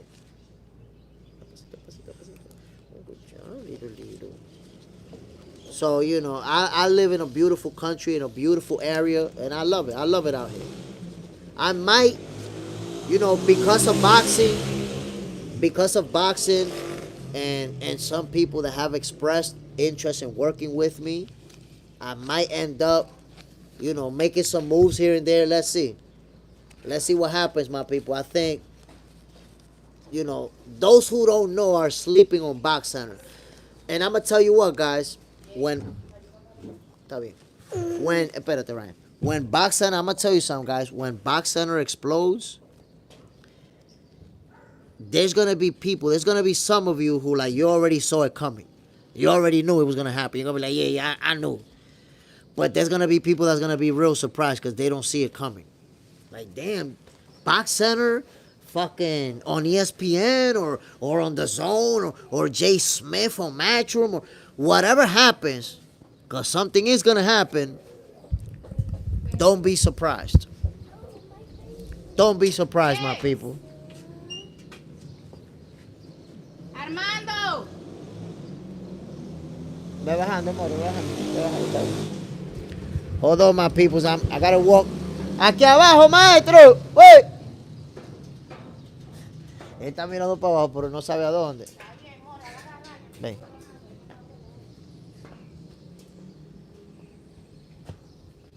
Un chima para adelante. Hold on, my people. I gotta walk my son. Is panty sniffer into men's underwear? Nightbreaker. I want to see Canelo fight the Mexican monster before he retires. I'm going to be honest. Úsalo dos pies, Lito. I'm going to be honest with you, my brother. I don't think that we'll ever see Canelo fight David Benavidez. Ay, lo están esperando. Sí. I don't think that we'll see the Mexican monster and Canelo ever fight. And I'm going to tell you why. Number one, the size difference. The Mexican monster is huge in front of Canelo. I try to explain that to people, even when they were in the same division. The size difference is so much that I could see Canelo not wanting to take that fight because of the size advantage Benavidez possesses over him, right? So if Canelo avoided Benavidez all these years, espérame ahí, Ryan, agárrate. If Canelo, I want y'all to think about that logic. If Canelo avoided Benavidez for all these years, do you think he's going to fight him at the tail end of his career while Benavidez is in his prime? So he could get absolutely pummeled, battered, and maybe even knocked out?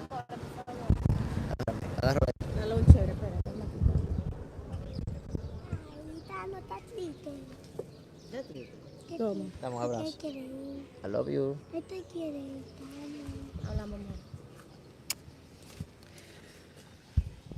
Bye, Ryan. I love you. Come on. No, you're going to lose it in school. You're going to lose it. Yo te lo voy a guardar. Pero no te pierdas.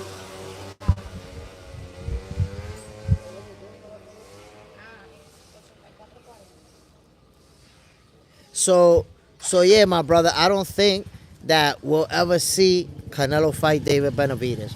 I don't see it. If he didn't fight him, you know, in these last 3-4 years, is he going to fight him now that he's 35 years old, going to be 36? Is he going to fight him at an age where now Benavidez is going to be a lot stronger than him? Where now he's going to have to move up to 175. Come on, I don't see it. That's it. And the type of money, y'all remember Canelo Alvarez was offered, what was it, like $100 million? I think PBC, I don't know if it was 150 or 200 million. I know they offered him a crazy figure to fight the Mexican monster. And he said, nah. So Al Heyman offered him a shitload of money for that fight. His Excellency Turkey Al Sheikh also offered him a shitload of money for that fight. So at this point, you have to consider, if Canelo didn't want to fight the Mexican monster when he himself was in his prime, when he himself was in his late 20s or in his early 30s, why would I think that he's gonna want to fight him now? When he's, older, at the tail end of his career, you could retire and avoid that pummeling session. That's and I don't even consider that controversial. That's the one fight that I actually gave Canelo a pass. I gave Canelo a pass on that fight. Because I said, you know what? All you have to do, my peoples, is see David Benavidez and Canelo Alvarez standing right in front of each other. If you see them standing in front of each other and you see that size difference, I think you would understand why Canelo didn't want to fight him. I think you would understand it too. Too much of a size difference. So I'm okay. I'm okay with Canelo dodging that bullet. Because if my peoples, I'm telling you right now, if Canelo Alvarez and David Benavidez would have fought, I was already predicting that David Benavidez was going to knock Canelo out. This was going to be, because we seen Canelo lose twice, right? But think about it. Have we seen Canelo taking a beating? Have we seen, like, Canelo lost to Floyd and he lost to Bivol. You could go back and watch footage of Canelo right after those fights. He didn't have, swole up eyes and a broken nose and lips. He didn't have none of that. He got outboxed. That's it. But David Benavidez wasn't going to outbox him. The Mexican monster would have beat the shit out of him. So that's why I gave him a pass. I'm like, you know what? Nah, man. This guy was going to brutalize you. You too little. That's it. That's what it was about to me. Nightbreaker. He took some amazing shots from Triple G. Yeah. In fact, Canelo's toughest fight, in my opinion, of his career was Canelo Triple G 1. The second fight, I had him winning it. And the third one, I had him winning it too. I think the third one was the most obvious one.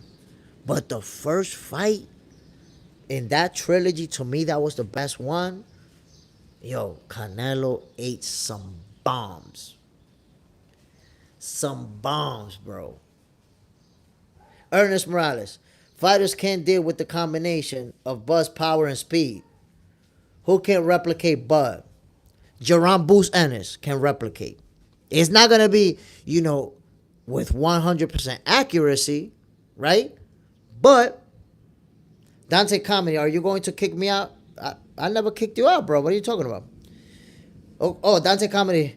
The DR got its independence from Haiti on February 27, 1844, after Haiti kicked Spain and French out in 1803.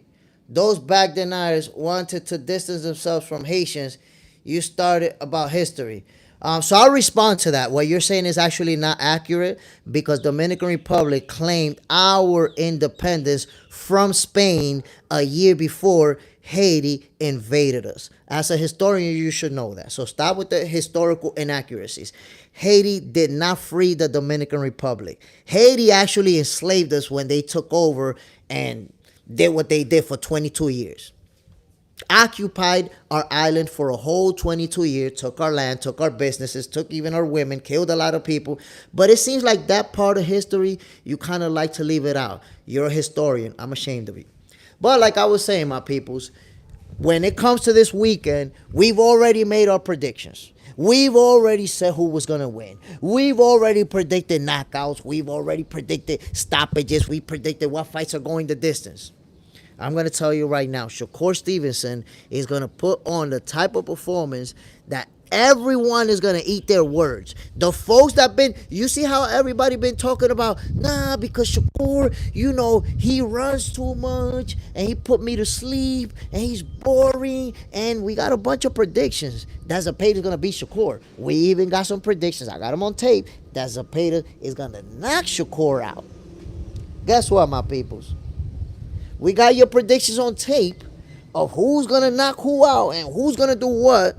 The fight's coming up on Saturday. We're gonna talk about it. We're gonna talk about it. And the biggest reason why this is gonna be a huge topic of conversation, because the same people who are saying that Zepeda's gonna knock Shakur out, right? Damn, that tells you how highly they think of Zepeda, right? You gotta think very highly of Zepeda if you think he's gonna knock Shakur out. Damn, after Shakur beat him, they're gonna say Zepeda's not all that. Shakur's gonna beat him, they're gonna be like, yeah, Zepeda wasn't really all that, you know. We was just hoping he beat Shakur, but he not all that now. So right now, Zepeda's all that, and they think he gonna knock Shakur out. When Shakur beat him, he not gonna be all that no more. Come on, man. Come on, man. Dry turkey. This guy Dante Comedy doesn't ever say anything funny. Damn, he don't say anything funny or about boxing. God damn. Really enjoying the show. Appreciate it, my brother. Bam. Miguel Rodriguez, bro. I like Shakur too, but he's boring as hell to watch. You have to admit that. Come on, my God. You see, that's what I'm trying to tell you, that those are the Shakur hater lines. It's like, you say you like him, but you also say something negative about him. No, bro, you're a Shakur hater. You might respect his talent. You might respect what he does. But you're going to tell me some positive and end it with something negative. No, bro, you're not a... Listen, if you find him boring, you're not a Shakur fan then. You can't say, I like Shakur, but he's boring. Then you don't like him. If his style of boxing is boring to you, then you don't like him, my brother. You see, I like Shakur. I enjoy watching him make a miss and make him pay. Watch him step out of range and step back into range. Watch him step outside of the lead foot and catch it with a little body shot here. And, you know, the little things that Shakur does, I enjoy watching him. If you find it boring, you can tell me, oh, I'm a fan of Shakur. But he's boring, though. He's boring. No, you're not. You're a hater of Shakur. Dry turkey. Zepeda's a good fighter. Not great. Devin Haney is more exciting than Shakur, but I think Shakur is better. Zepeda's a very good fighter. There's no way that we can say he's great. He hasn't proven greatness. I don't think you can't say that a fighter's great when, well, you know, what have they done for you to suggest that they're greatness? Leonardo Rodriguez, Zepeda is not all that. Shakur is levels above him. It'll be easy when if he don't stop him, it'll be easy. 12-round decision. I got Shakur making it look easy. Now, I will say, I'm not going to agree with you as far as, you know, it's all going to be easy. It's not all going to be easy. Zepeda can fight. He's not, you know, a hype job or a bum or anything like that. He can fight. And I think that he has enough skills and enough aggression, and he's going to try to apply pressure to make it interesting. I do have Shakur beating him, and at times making it look easy as well. At times. I don't think the whole thing he's just gonna wash him. Superman, S. Duran, salute, Jay. What's going on? You change your times. Superman, what's the deal, my G? Bam. What's going on? We gotta talk, fam. Oh, hold on. Yo, Superman, don't tell me that you have been missing out on Boxing for Breakfast.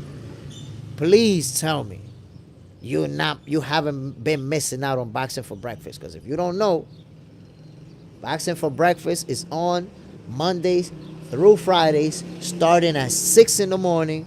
And this is where you're going to get your healthy dosage of sweet science, my brother. Come on now. Now you know. Core gonna snap on him. Superman, what it do? John Parham. Salute, my brother. Bam. Like I said, Shakur Stevenson is going to be looking to show out. I promise you this, my people. He's not just going to try to beat Zepeda on some, okay, yeah, I got the points. I won. I outpointed you. He's really going to try to put a hurting on him. He's really going to try to... This is the type of fight that Shakur is going to be damn near dedicating it to his haters. All the people that say that he runs too much, that he doesn't throw enough punches, that he is too boring. This is that fight that he's gonna dedicate it to those people. And the thing about this fight, you see how people say, "Yo, Shakur's boring. Shakur this, Shakur that." What's gonna happen if he wins in exciting fashion? Let's say if he put the beats, the nasty beats, on Zepeda, dominates him, beat him up, stop him. What they're gonna say about Shakur? Oh shit, yo, that was exciting to watch. Nope. They're gonna say, yeah, but Zepeda ain't no lad, Zepeda, whatever. Now they're gonna start the next hater tactic, which is hate on the opponent. Come on. John Pound, a lot of hands coming his way. I agree with you 100%. Zepeda's a pressure fighter. He already said that he has to aim for the knockout, and he's gonna be all over Shakur. I agree with you. Panty sniffer. I seen some vids, and I think Tank changes his mind, and he ain't retiring or fighting that goofy Jake. I don't know, bro. I don't know. It's not that Tank Davis and Lamont Roach rematch. I'm super concerned about it, my brother, because the days are passing, the weeks are passing, the months are passing, and we're not really seeing anything about it. We haven't seen a single press conference of them getting together. We haven't seen a single face-off. We haven't seen anything. You know what Tank Davis versus Lamont Roach rematch reminds me of? Stay with me here. Stay with me. Remember when Crawford and Spence were supposed to have their rematch? First, they had an actual date for the rematch. Then, that date got pushed back to a different date. And then, it got pushed back, but they didn't have a date. Then they was like, we're going to do the rematch. We don't have a date yet. They didn't have a card. They didn't have a date. They didn't have all the other fighters that was going to fight. Nothing. So we were kind of just like in the air. When is it going to happen? And then one day, Arrow just came out and said, nah, I'm not fighting the rematch. We good. I'm good. It just kind of like disappeared and then never happened. Right now, I'm getting that same vibe. Why? Number one, we had a date for the rematch. Number two, that date changed. And number three, now we don't even got a date. Now we got, who was it that reported it? Espinoza saying that they're having a hard time getting the budget for this card. So, is there going to be a Tank Davis and Lamont Roach rematch? My peoples, I don't even know right now. I don't even know. I was talking to Blue Blood Sports TV. I was talking to Claymore Rain. I was talking to a few more people. And they all telling me, Jay, I don't know if it's going to happen. Real talk. I don't know if it's going to happen. Miguel Rodriguez. If my aunt had balls, she'd be my uncle. I agree with you 100%. Leonardo Rodriguez. I got Core working off the back foot first half of the fight, and once Zepeda is tired, he's going to walk him into a nice counter shot and drop him. I think that Zepeda's going to make a lot of mistakes gunning for that knockout, and Shakur's simply going to capitalize. We're going to see a lot of sweet counter punches. Go get the money. They don't put a chip on Shakur's shoulder. Bad timing to do. They don't put a chip. Well, look, I'm going to tell you like this.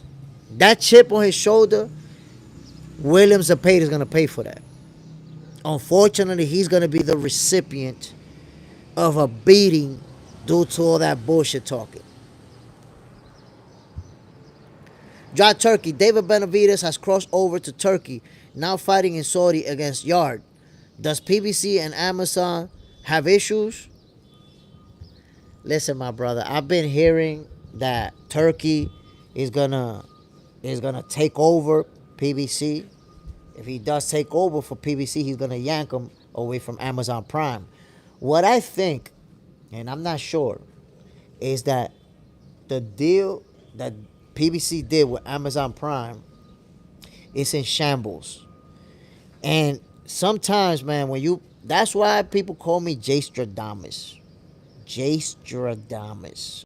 Like Nostradamus, Jay Stradamus. Because I predict a lot of shit before it happens. I'm an analyst. Like my work, what I do for a living, I analyze shit.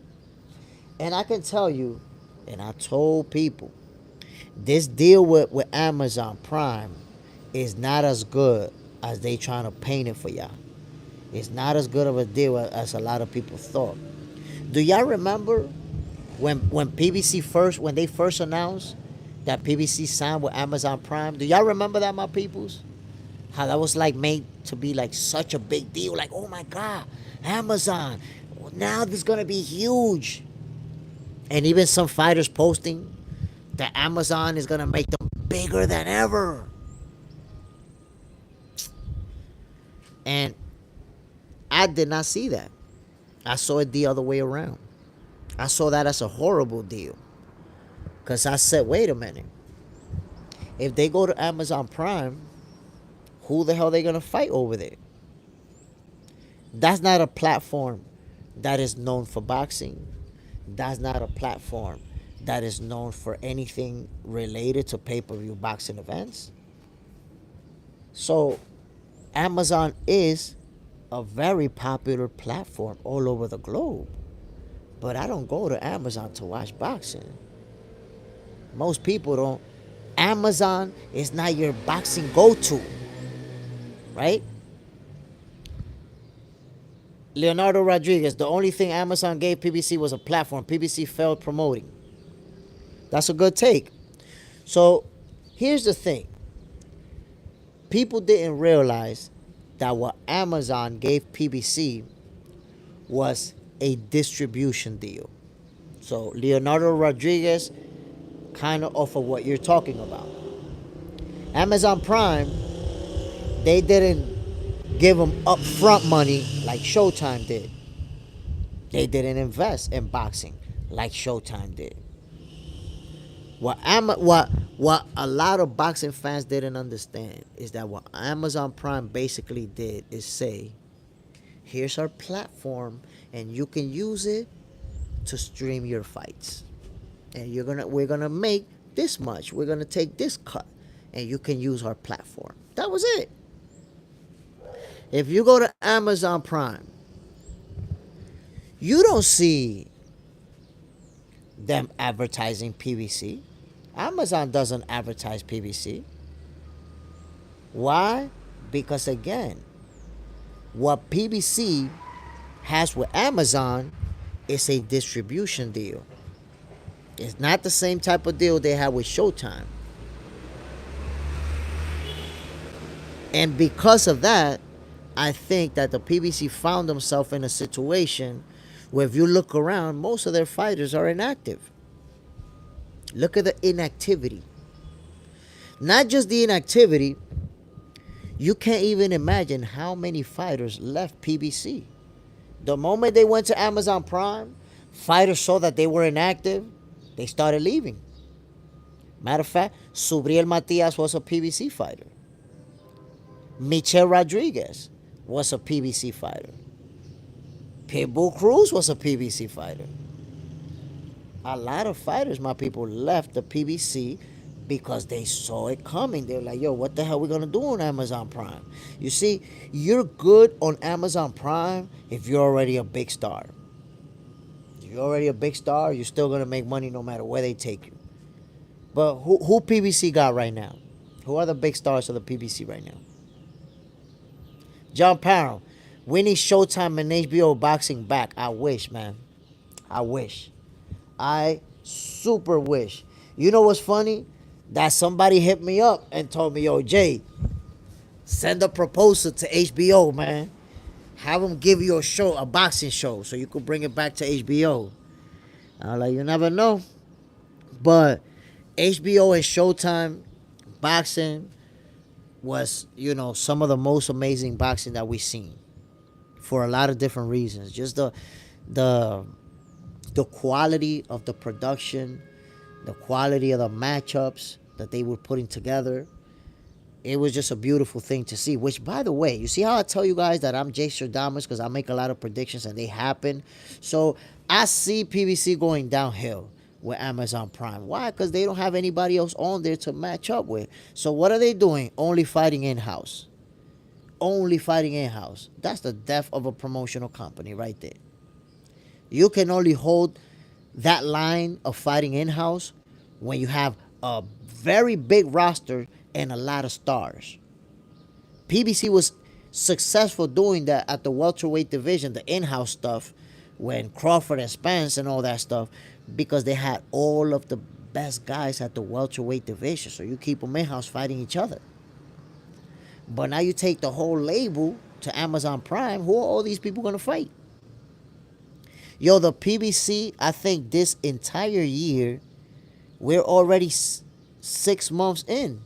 And how many cards has the PBC had so far? Like 3? Like 3 cards? In the whole year? Go look at Matchroom.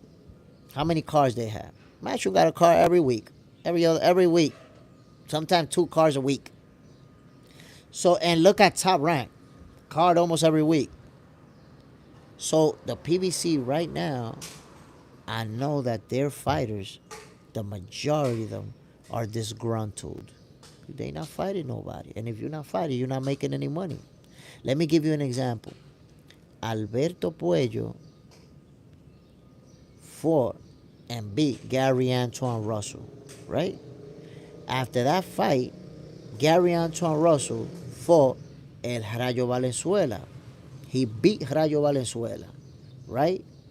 Alberto Puello fights his next fight after that. Subriel Matias next. And then what? Are they going to be inactive for a whole year before they get a fight with somebody else? I'm telling you, the inactivity, and inactivity is the enemy of a fighter, my peoples. If you're inactive, and the older you get, the more of an enemy inactivity becomes. If you're inactive for a year or two in your 20s, cool. Cool, you can bounce back. Once you get to your 30s, inactivity, no bueno, papi. No bueno, like the Puerto Ricans say. Leonard Rodriguez, the love of the zero with these modern boxing fans killed PBC, and it's killing boxing. In 30 years of me watching boxing, no one ever valued your zero. It was about who you fought. And Canelo and Tank were two they can make money with any platform. I agree with you. They can make money anywhere they fight. Look, man, fighters cherishing that old has had a negative impact in boxing because a lot of fights don't get made because of it. And it's also fans. I think social media tends to make people exaggerate things. You see that a fighter loses right away. He's a bum. He's a hype job. He's not all that. It's like people are sitting there waiting for a fighter to lose to completely discredit their entire career. Like, look at Terence Crawford and Canelo Alvarez. They're going to fight September 13th. Yo, these people that are predicting Crawford's going to get knocked out, he's too little and all that stuff. If Crawford was to lose, you know how many of them will discredit his whole career? Look, he's a hype job. He never beat nobody. And when he finally fought somebody, he lost. Be sounding goofy as hell, but that's a lot of people going to be saying that. Flame. Sup. Bam. And I'm telling you, Terence Crawford and Canelo Alvarez, which is why I was kind of upset with Dana White. Like, how you got the biggest fight of this era, the biggest fight in the daytime. Nobody's really talking about that because they don't want to piss us off. They don't want us to be talking about it. Crawford versus Canelo's in the daytime so that an MMA event can take place at night. So an MMA event between MMA fighters that we don't know, I don't know because I don't follow MMA like that, is going to get the nod for prime time over the biggest fight in boxing. Flame. Hey, yo, cuz, what the deal, my G? Bam, we in the building. We talking boxing, man. What you think about Terence Crawford Canelo Alvarez. Who's going to win that fight?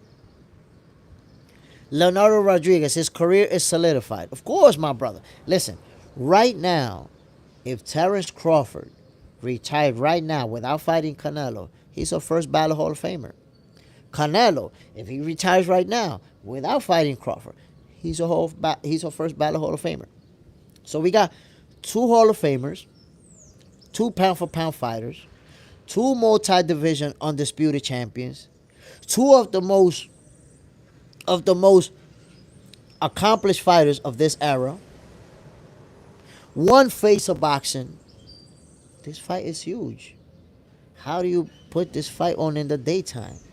Dana White, it's a whack job for doing that. Like, what are we doing? Joan Sosa, Canelo by TKO. I think you're going to be disappointed, my brother. We have to wait and see. We have to wait and see. That's going to be a heck of a fight. It's going to be competitive.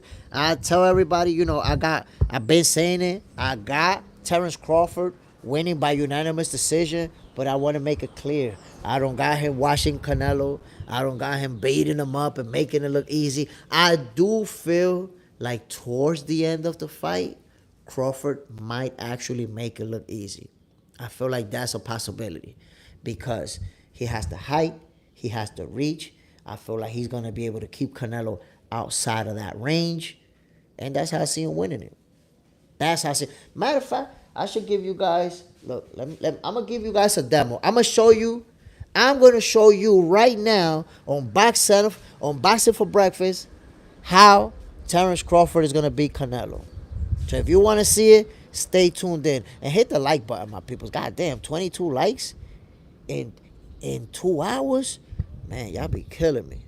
Y'all be acting like I'm a D-level fighter. Canelo, how Crawford is going to beat Canelo, my people. Hold on, let me set this thing up.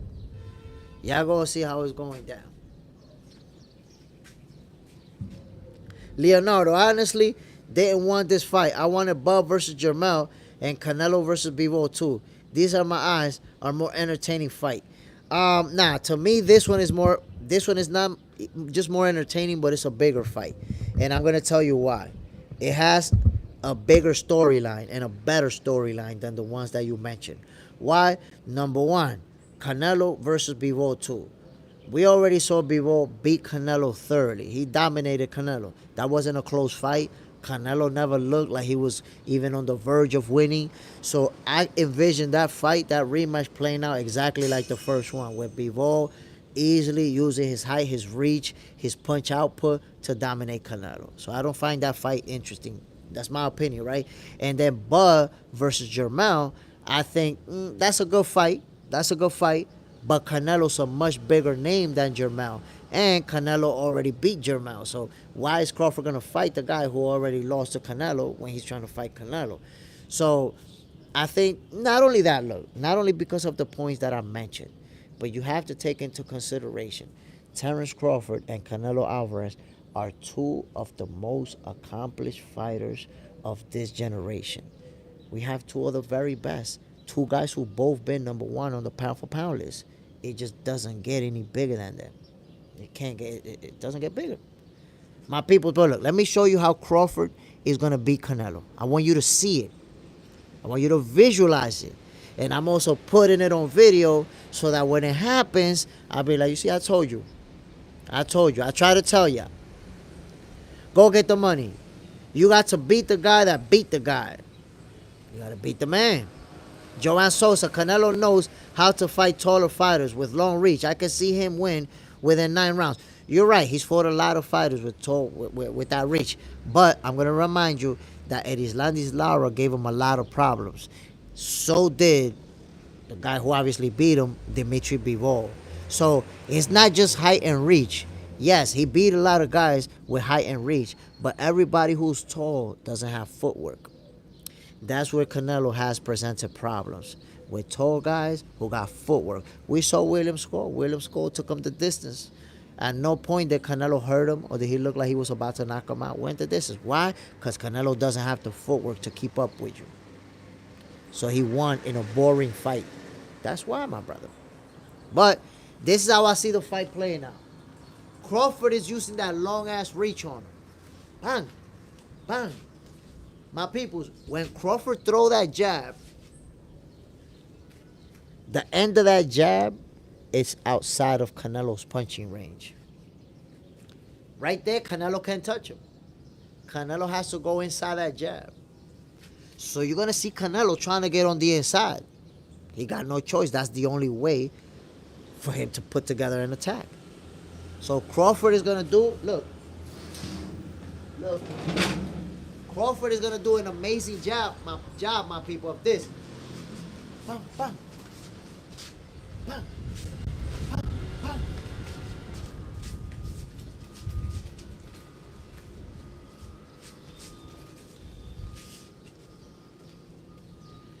He's going to be able to keep Canelo at the end of that jab, especially during those first 2-3 rounds where Canelo's trying to find his range.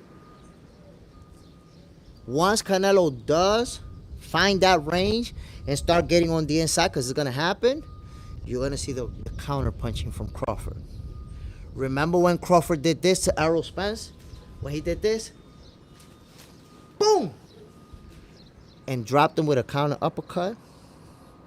I'm not going to tell you that he's going to drop Canelo. Not necessarily. But Canelo's going to eat some monster counter shots. And when he takes that power, you're going to see a Canelo Alvarez that's going to be more hesitant. More hesitant coming forward. Now, Canelo's not just going to be... Because that's the thing, my peoples. A lot of you think that Canelo is just going to do this.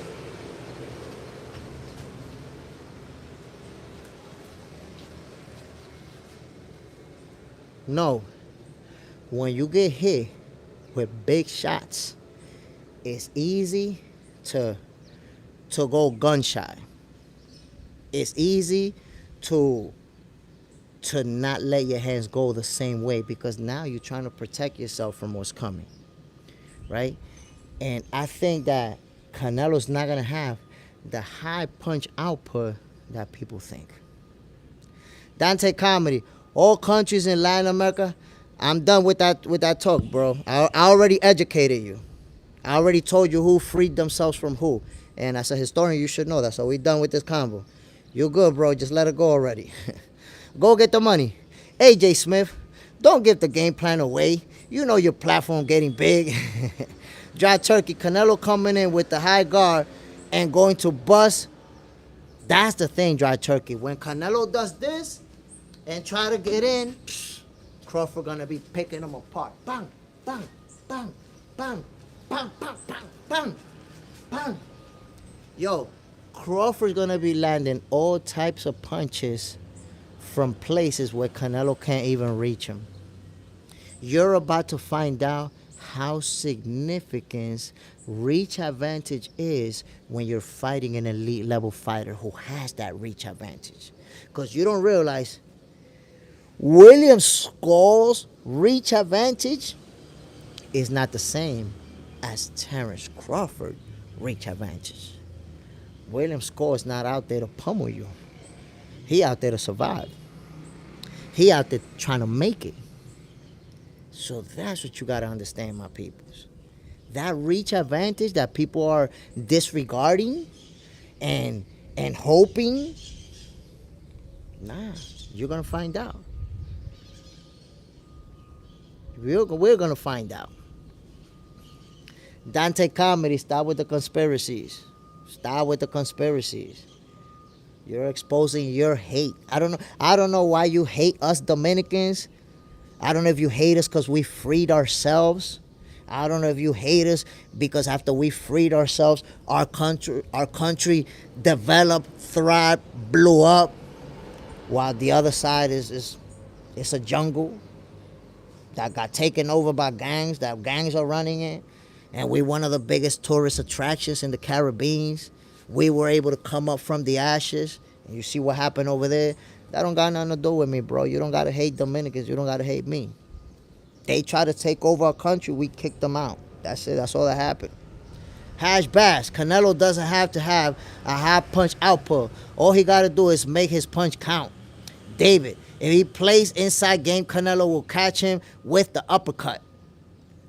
Remember, my brother, it's Canelo that's going to need to play the inside game. Crawford doesn't have to. He's the guy with the reach advantage who knows how to use it effectively. Crawford don't need to play on the inside. It's Canelo. Syria, yeah, Israel. Facts. Punta Cana. You know, it's funny that Syria, yeah, Israel. We see what's going on between Israel and what country is that's going at it with Israel right now? I forgot. I know that. Oh, Syria. Is it Syria that's going back and forth? I think it's Syria.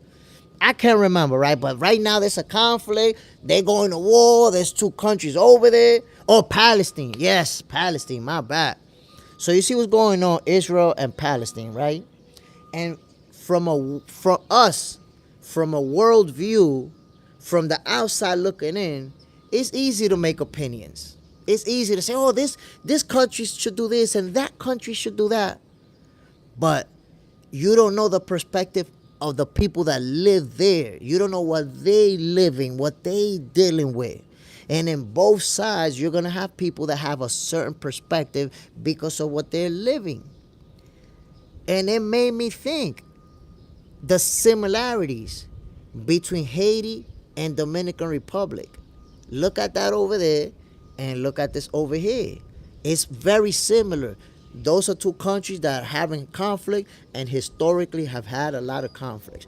While Dominican Republic and Haiti are also countries that have had a lot of conflicts. But those conflicts stem from Haiti invading the Dominican Republic and basically having us suppressed for 22 years. Now, I ask you, my peoples, if Haiti invaded Dominican Republic and was occupied the country for 22 years, and finally the Dominican Republic was able to free himself, went to war to kick them back out and to reclaim their land, how do you think the Dominican Republic should act with Haiti? And how should Haiti act with the Dominican Republic? Who was really the victim here? So it's a very simple conversation, and we all know what happened. We all know why Haiti and Dominican Republic have the conflict that they have. But then there's the people like Dante Comedy that they want to take sides, so they're convenient. They want to take sides. They don't want to tell the whole story. They don't like to tell the whole story. Or when they had us, turned us into slaves in our own country. Motherfuckers say, yeah, we free the slaves. Yeah, you free the slave, but you enslaved us. How you free the slaves? We had to free ourselves from you. So again, when two countries are in conflict, man, listen, I try not to even get in it because I honestly don't understand what's going on over there. I honestly don't understand. But I will tell you, the Dominican Republic was oppressed by Haiti for 22 years. Who's really the villain here? There's no villains, but if we want to pick a villain, we was oppressed. We was enslaved. Our homes, our land, our everything was taken from us. And then one day, on a very famous date, which is a holiday, a famous holiday here, Independence Day, the Dominican Republic fought to get their land back. Who's the bad guy here? We the bad guy? So, but I analyzed it, my peoples. I analyzed it. And I understood what happened. I'm going to tell you why Dominicans, the people who fought for our land, the people who gained our freedom, we somehow the bad guys. I'm going to tell you why we the bad guy. Now we the bad guy. 200 years later, we became the bad guy. I'm going to tell you why. Because once we took our independence, once Dominican Republic became independent of Haiti, freed from Haiti, we started immediately working on the infrastructures, installing a good government, working on building good roads, building buildings, building structures, building. And Dominican Republic has continuously been just focused on developing as a country.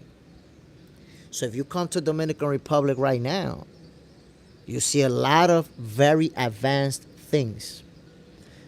The city where I live, we have a monorail. The monorail that we got here, you could compare that technology to the goddamn train in New York City. A monorail. We got a cable car. We got people in cable cars flying around, going from place to place. So this country focused on development, while Haiti was being overrun by gangs and criminals.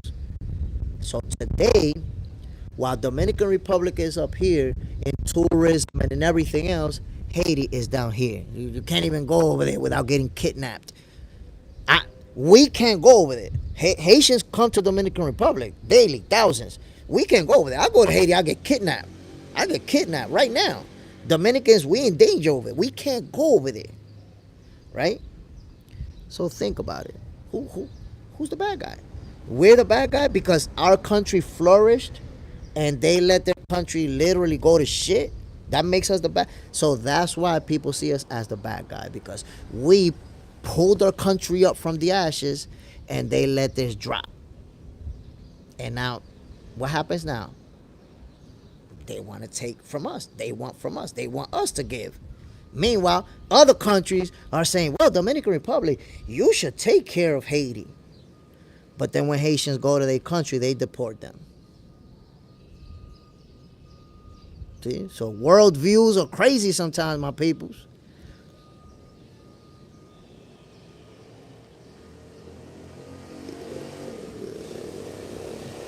Syria, yeah, Israel. Stavi, inappropriate question, Mexicans. Ah, man, my brother, my bad. I didn't see the question about Mexicans. I didn't see the question about Mexicans. But I already see that Dante Comedy's a racist who hate Dominicans because all his point of views is always against Dominicans. So that's why I gotta address it. You know, when I see a racist that doesn't like Dominicans, I gotta address it. He knows that Haiti overran Dominican Republic. He know that Haiti invaded Dominican Republic. He know that Haiti occupied Dominican Republic. He know that Haiti took lands from Dominicans. That Haiti's killed Dominicans. Over between 5 and 18,000 Dominicans were killed just trying to get Haiti to give us our land. Over 5 to 18,000 Dominicans murdered for our own land, for our own freedom, my peoples. And he know that. He know history, but he don't talk about that. He bring them goofy ass angles about, did this person help that person? Did this person help that person? No, bro. No. Try to steal our country, try to steal our land, and we kick your ass out, and you mad about it. That's what's going on. We kick your ass out, and you still dealing with that loss that we dished y'all. Stop it. The truth hurts. I'm dishing you the truth. You over here talk about you dishing the truth. The truth is, y'all invaded us. We kicked you out. We won the war, and y'all hate us for it. You hate Dominicans for it. You don't like the fact that we won the war and that we successfully kicked you out. Stop. Stop. Dante Comedy. No disrespect, but he only history. I'm looking for boxing. We all looking for boxing, my brother, but Dante Comedy started even injecting in the super chat just so I could read his racist stuff about how he hates Dominican Republic. MS, love how Dominican Republic has a Bible. It opened the book on John. Ooh, and you shall know the truth, and the truth shall set you free. There you have it, my brother. Dominican Republic is the only country in the world that has a Bible right there in the flag. Right there. The truth shall set you free. So while Dante Comedy and people like him spread false narratives about Dominican Republic, spread anti-Dominican narratives, the truth set us free. That's why in this little ass island, we got the best country. We got the most profitable country. We got the country with the best natural resources, the most tourist attractions, because we blessed by God. There you have it, Dante Comedy. Learn about that. Learn about God. God got us, homie. Syria, yeah. I love Haitian people as well as Dominicans. Oh, me too, my brother. Me too. Listen, one thing that I'm proud of and that I'm also teaching my 3-year-old son is to always love everybody. Never be like people like Dante Comedy that always try to look for a narrative, an anti-Dominican narrative or an anti-Haitian narrative or an anti-narrative towards a race or never. Never, my peoples. I don't do that at all. In my opinion, we all need to love everybody. That anti-race narrative that this dude spread, Dominicans this, Dominican this. Nah, I don't do that. I don't do that. Even though, oh, my other phone, my people. I'm gonna grab my other phone. I wanna grab my other phone, my people. Hold on.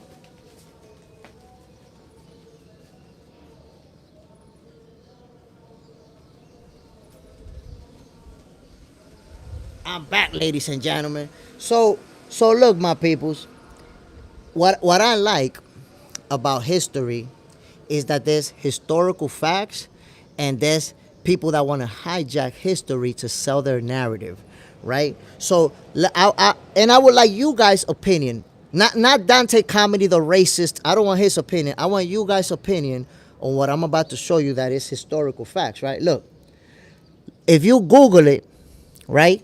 Did Haiti free Dominican Republic? You can Google it yourself. I don't need you to take my word for it. You're going to see that it says no, Haiti did not free Dominican Republic. While Haiti did occupy the country for 22 years, the Dominican Republic eventually declared its independence from Haiti in 1844 after a period of conflict. Now, my people, I'm just telling you what happened, right? I'm just giving you the historical facts. Not my opinion, not some racist Dante Comedy opinion. I'm giving you the historical facts that are recorded, right?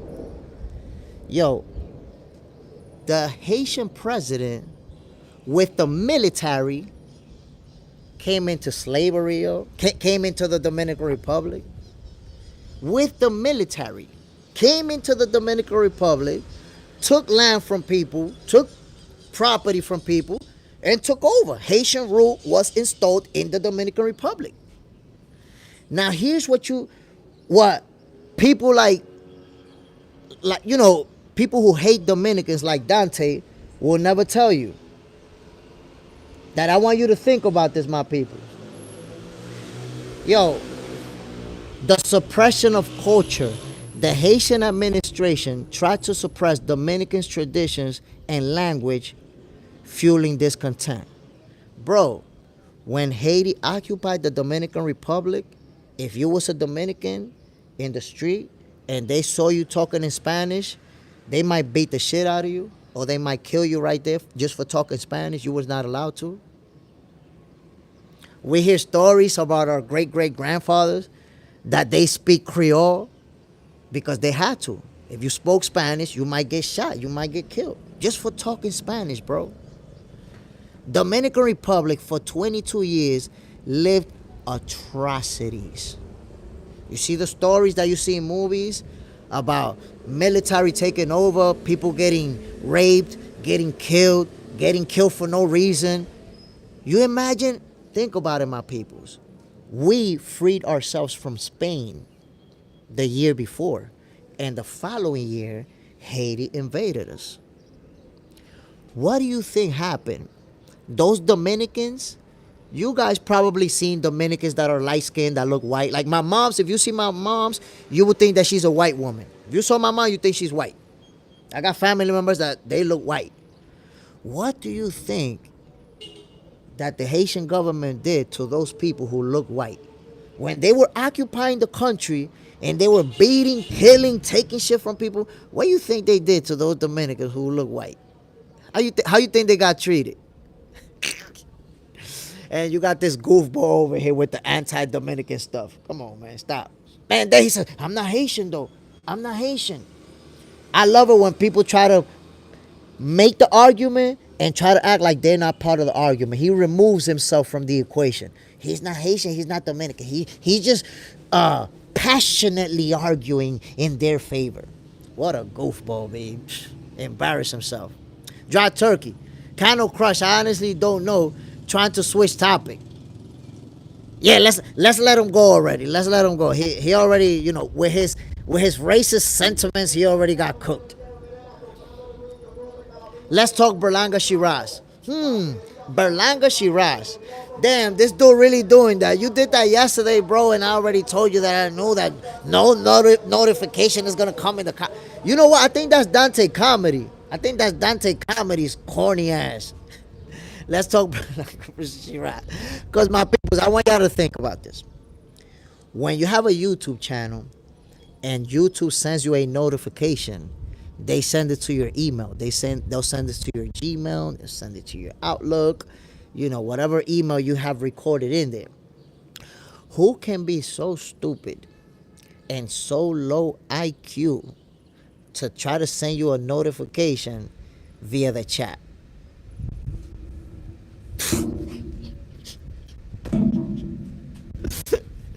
Like this moron thinks that YouTube is gonna go on the chat and send me a message on the chat. Yo, you're a moron. You really created a whole YouTube profile named notifications to do that shit? Dry turkey. Ham's about to outclass Berlanga. Listen, yesterday a lot of people predicted that Berlanga was gonna knock him out. I'ma just put that out there. A lot of people said that Berlanga was gonna knock Hamza Shiraz out. And I want to say this. I want to say this right now, my peoples. I got Hamza Shiraz winning that fight. That's just me. I got Hamza Shiraz winning the fight. Me personally. Now, why do I have him winning? I think that he has the right skill set and the right physical attributes. Very tall. I know that Berlanga's not a small guy. He not a small guy. But Shiraz, that arm length, that reach is crazy. It's crazy. So I think, look, I could even say that's a 50-50 fight. I got Shiraz winning. The only reason I honestly got Shiraz winning it is because I don't like the way that Edgar Berlanga has looked recently. There was a couple of fights there before the Canelo fight where it looked like he struggled versus guys that weren't all that. The way that he lost to Canelo, like he was just on survival mode. And I just feel like Shiraz may be too much. But it's a good competitive fight. Berlanga has a puncher's chance. No, and I think he could win a decision too. I think he could win a decision with, with his aggressiveness, with applying that pressure on Shiraz, which that's the kind of fight he's going to be. You're going to see Berlanga applying that pressure. You're going to see Shiraz using that footwork. Hash Bash. Berlanga will KO this guy. Cano Crush. Norman Jr. Yo, Norman Jr. versus Devin Haney is going to be a heck of a showdown. I am super surprised, to be honest, to see that Brian Norman Jr., is going to get an opportunity at Devin Haney. I thought that Devin Haney would have gone for an easier fight than this.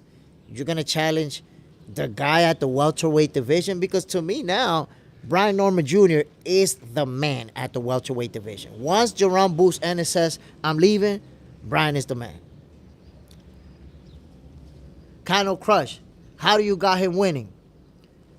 Kriya, Benavides, how do I got who winning, my brother? My bad. Because I was talking about Brian Norman Jr. and Devin Haney, but also Benavides and Yard. Benavides and Yard, yo, that's an interesting matchup.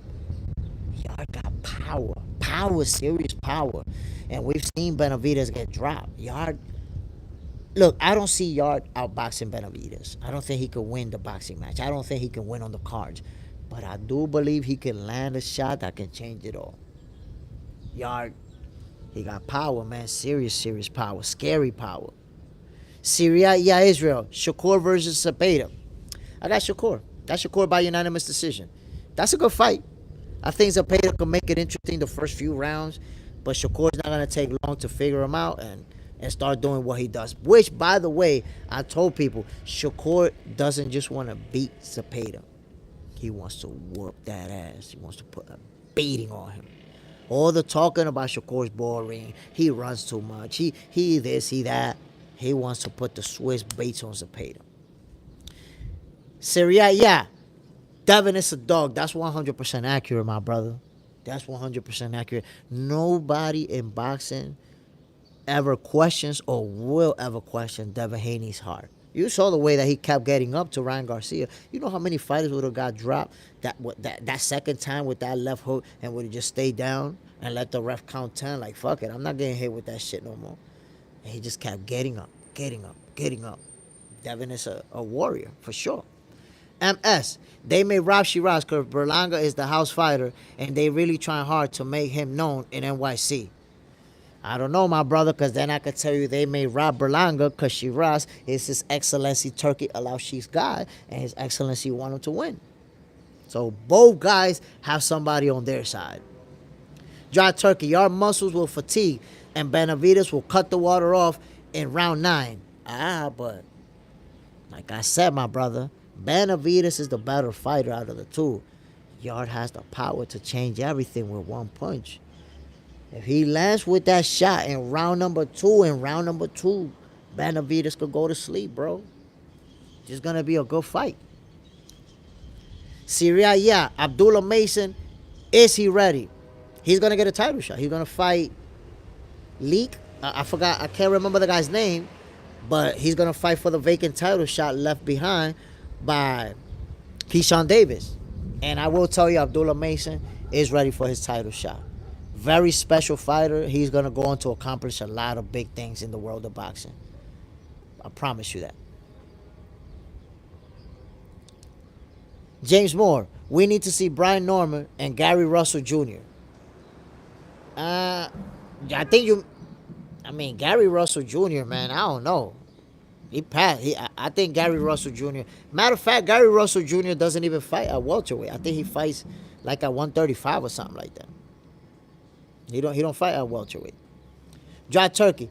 I know it's sparring, but Abdullah was cooking Kid Austin. Yeah, man, he was putting all type of hands on him. And it is just sparring, but it's also something to consider. You know why? Because they was going at it for real. You could see in that sparring that they was really going in. They was trying to put hands on each other. You know, sometimes sparring, we kind of just working, practicing little things here and there. But if we're going at it full force, giving everything we got, that's almost just like the way it plays out in a fight. We're going at it. We see who's tougher. In fact, look at Rollies and Ryan. I have Ryan beating Rollies. And look how it played out. Shit played out exactly like the sparring match where Rolly was teeing off on Ryan. Hash Bash. What makes Devin Haney a dog and the Devin Show dog against Ramirez? What makes Devin Haney a dog is that he's been through adversity and always fought through.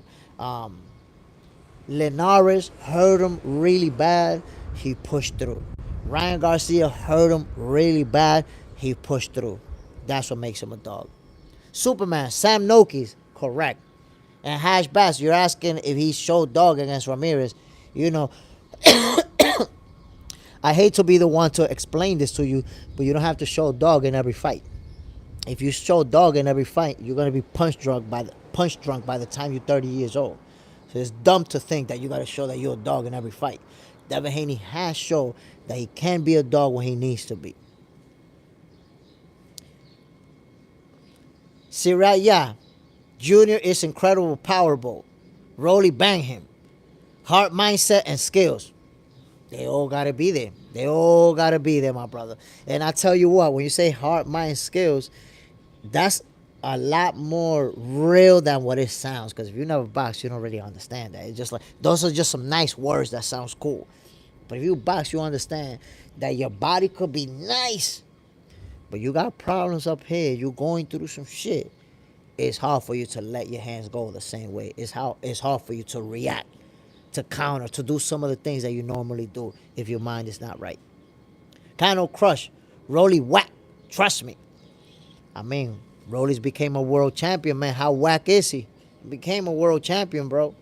Michael Walker, what's good, Jay Smith? What's the topic this morning? Brother, we've been talking about everything. Shit, we was talking about even Haiti and Dominican Republic at some point.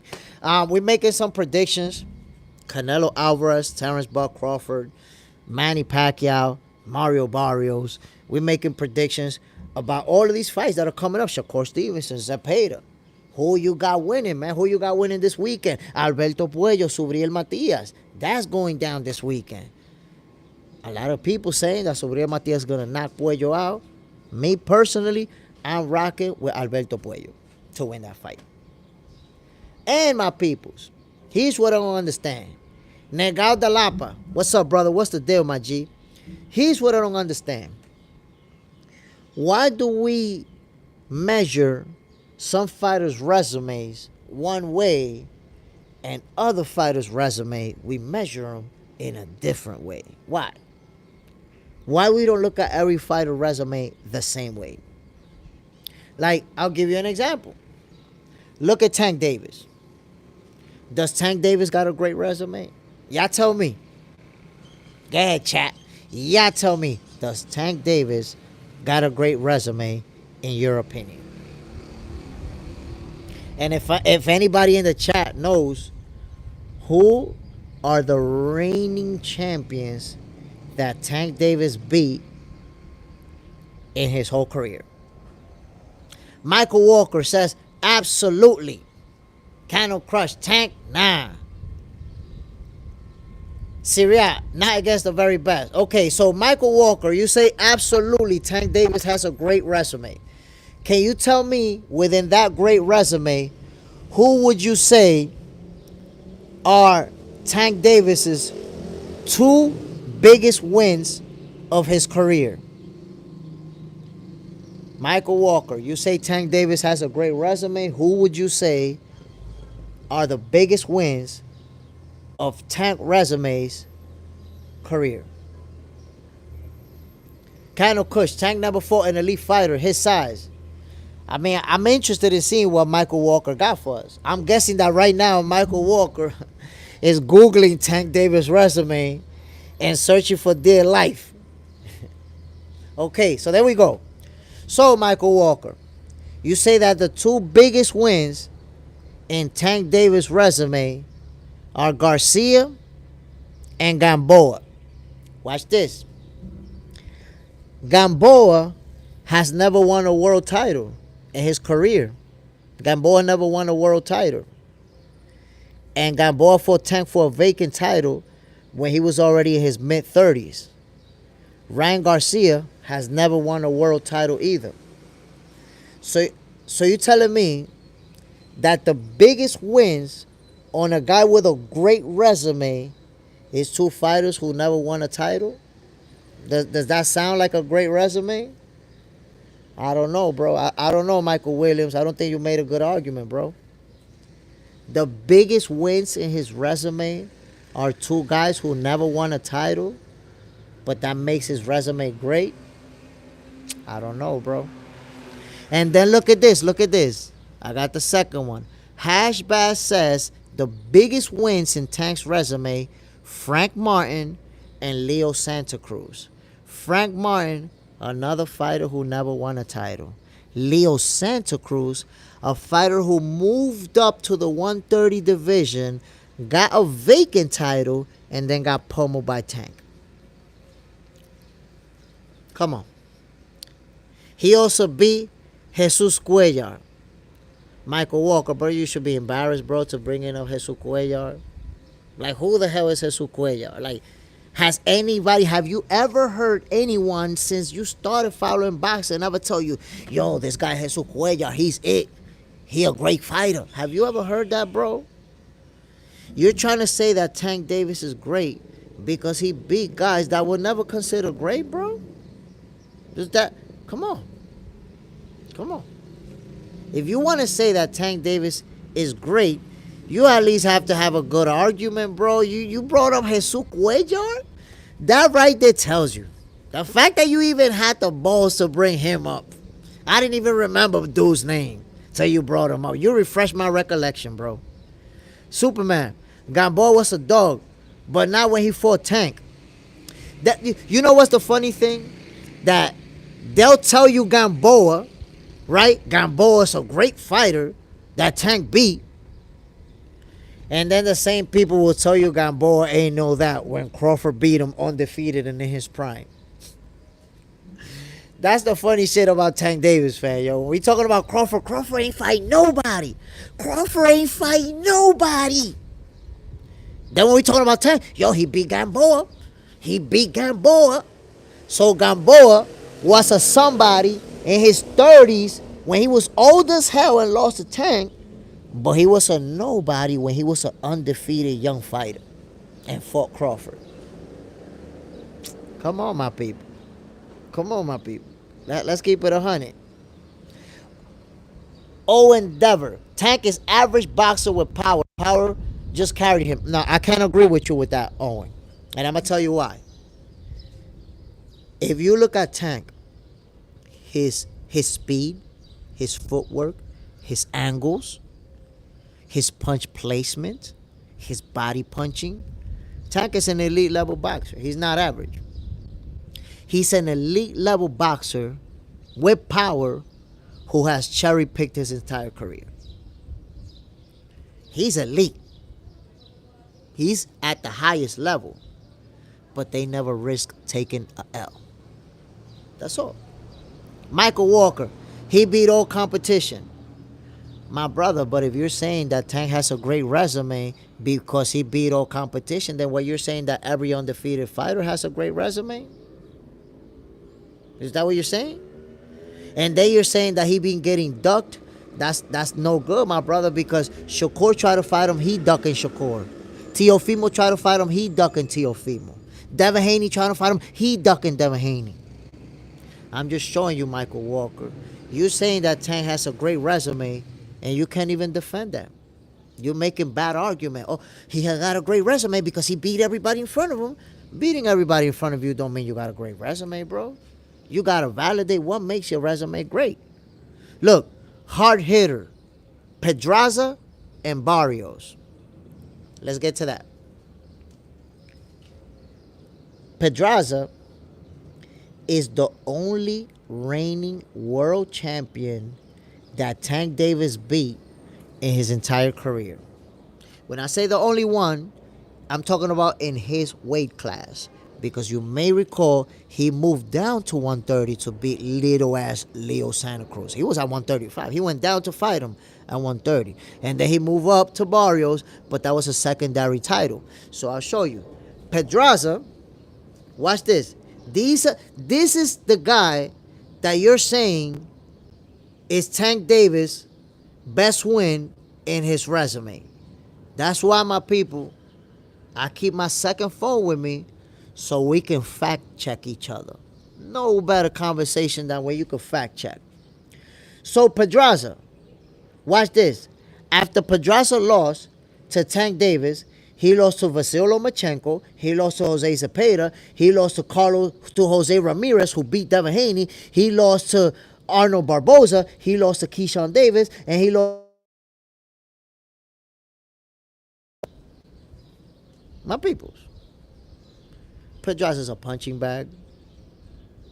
The guy that you're saying is one of the best wins in Tank resume, he a punching bag. He became a gatekeeper to get beat up for younger fighters coming up. And Barrios, Tank fought him at 140 for a secondary title. He's considered the weakest champion in the 147 division right now.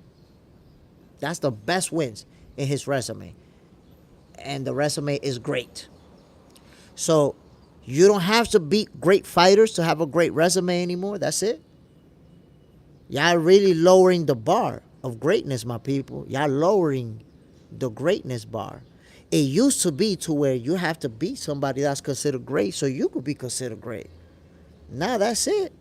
Oh, he's undefeated. He beat everybody. He's great. Now you beat guys like Barrios and Pedraza and you great? Really? Barrios and Pedraza, neither one of them ever been on a pound-for-pound list. Neither one of them ever been considered one of the top-notch fighters of boxing. None of them ever been nothing. None of them will ever be in the Hall of Fame. It makes you great to beat them? When a bunch of people beat both of their asses? Well, not Barrios because he's younger, but Pedraza's a punching bag. Come on now. That resume great. So that's what I understand. When it's time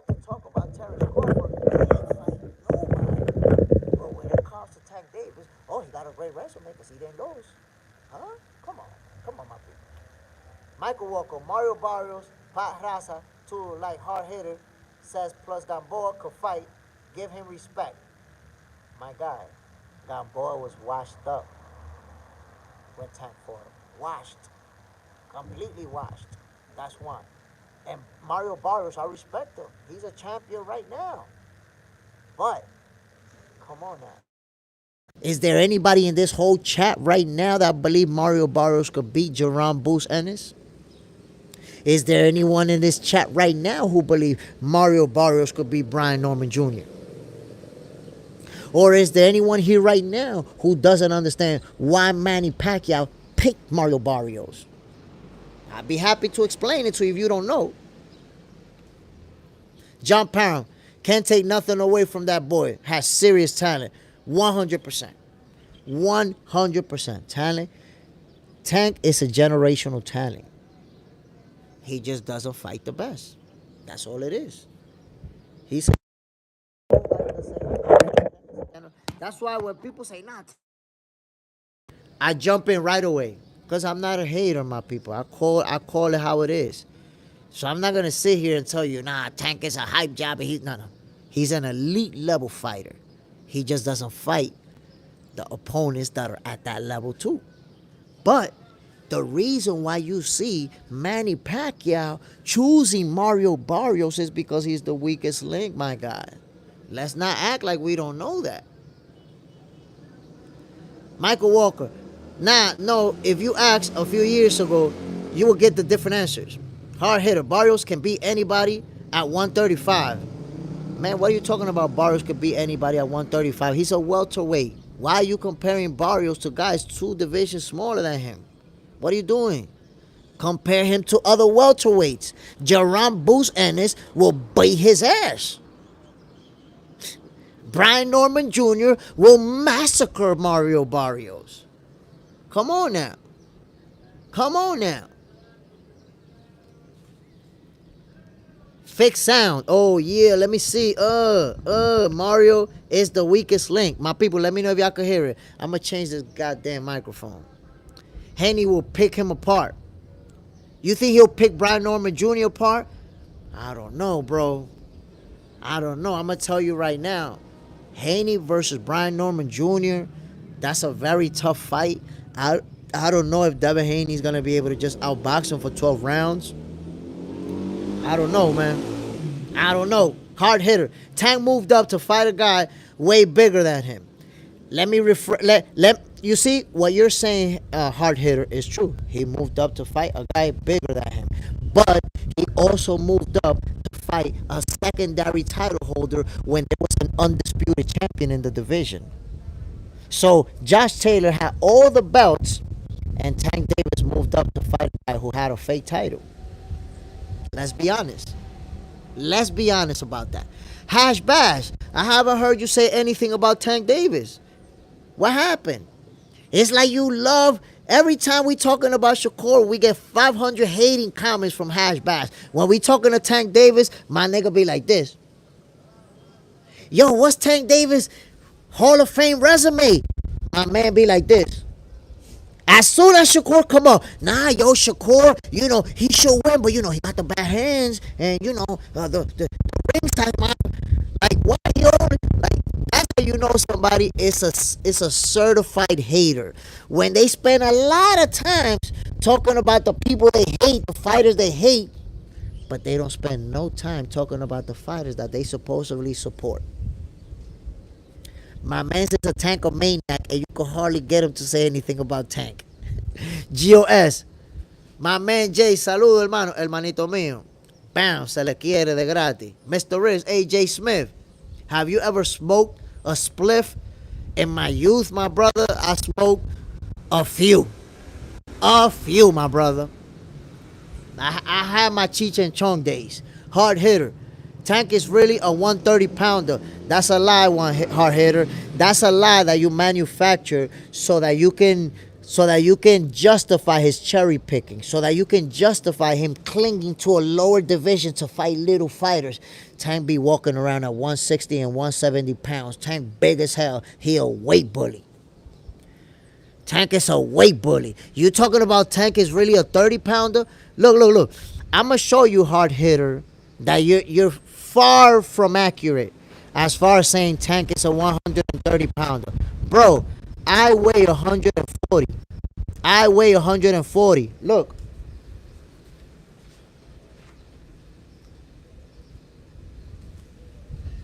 I weigh 140. And you sitting over here trying to say that Tank is a 130-pounder? Does Tank look more little than me?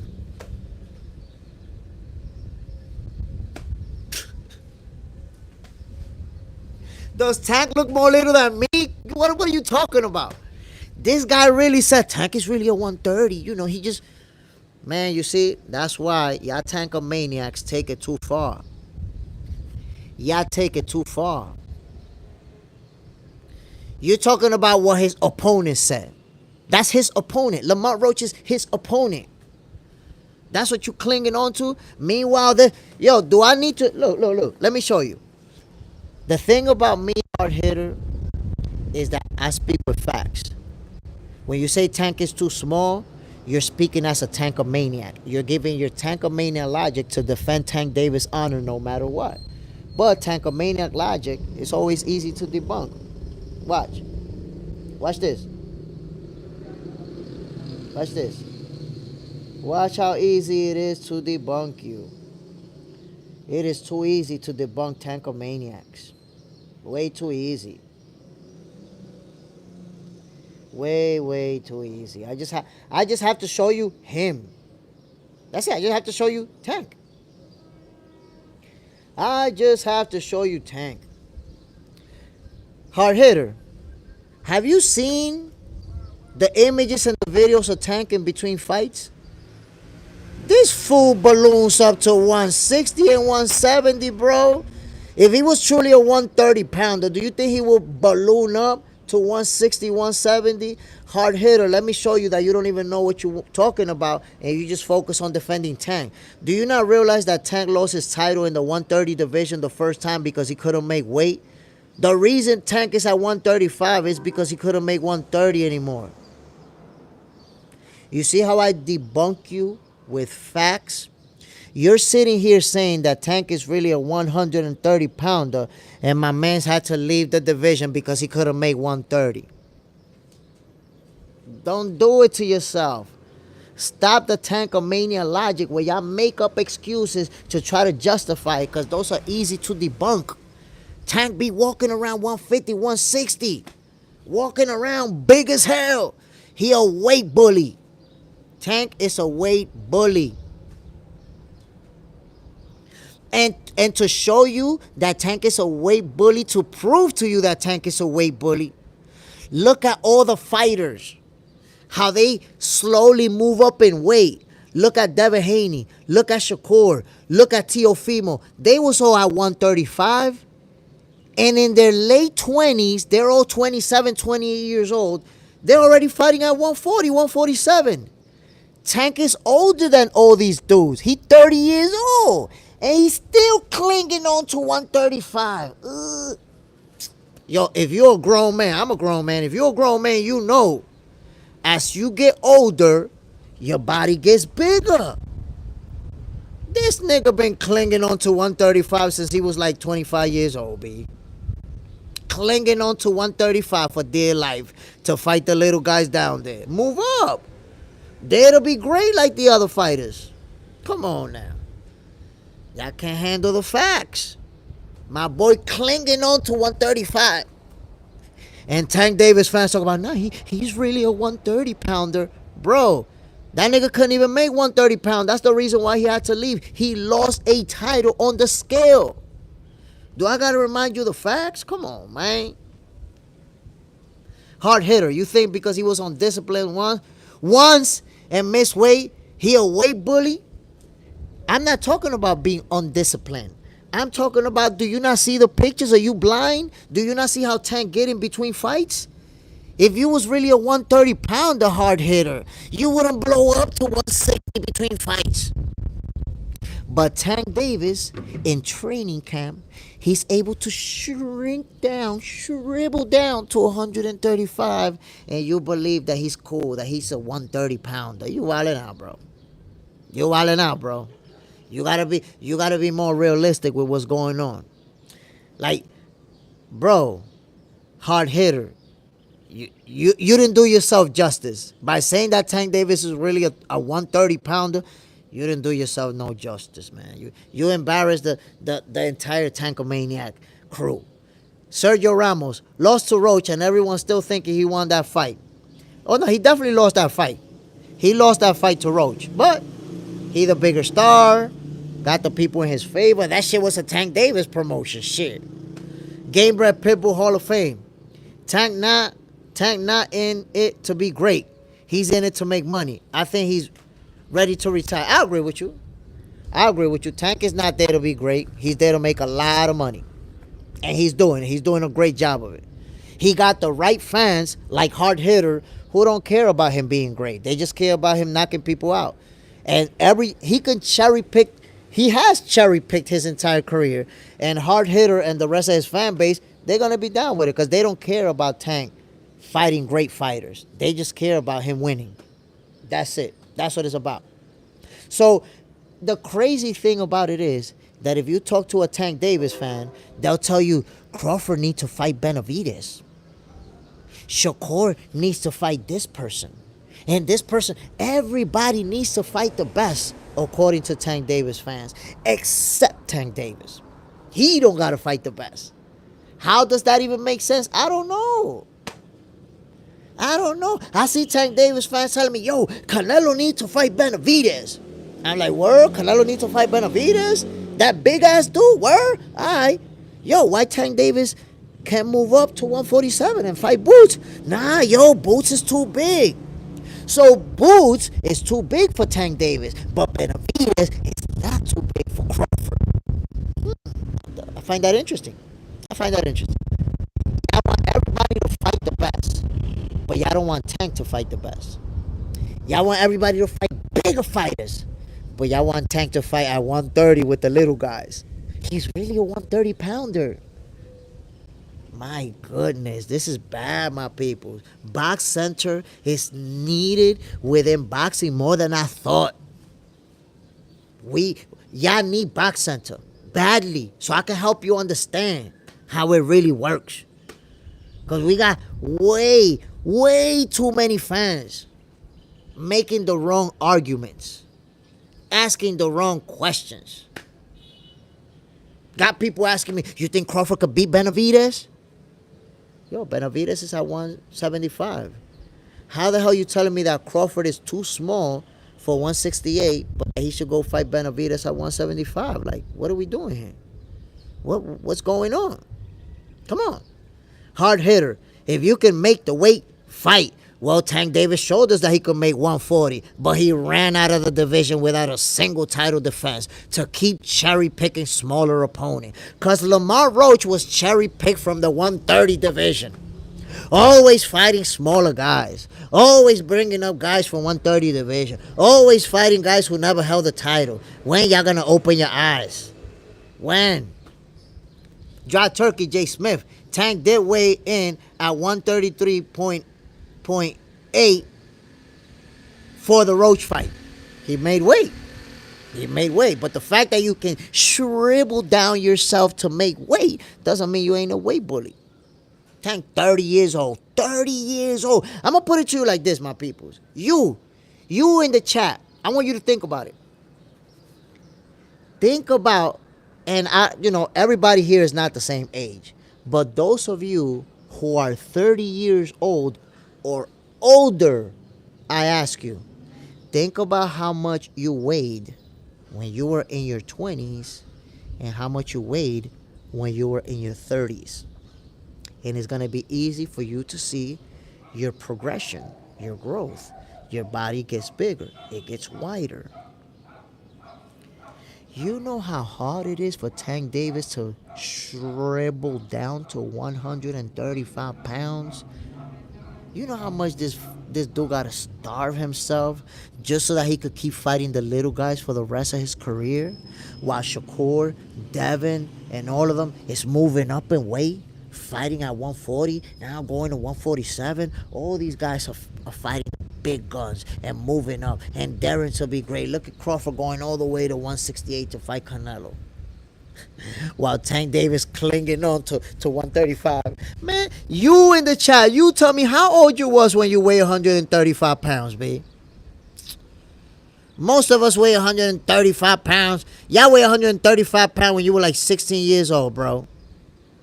You think a 30-year-old Tank is really a 130 pounder? Yo, hard hitter. Hard hitter. I'm asking you, how much did you weigh, bro?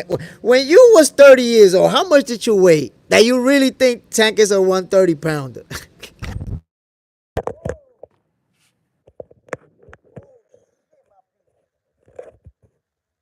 phone almost fell from the third floor, my people. We survived what could have been a catastrophe. The phone almost fell from the third floor. Oh shit! Can y'all hear me? Holy fuck! This was almost a catastrophe.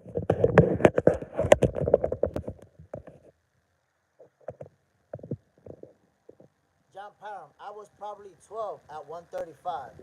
But that's what I'm trying to tell you.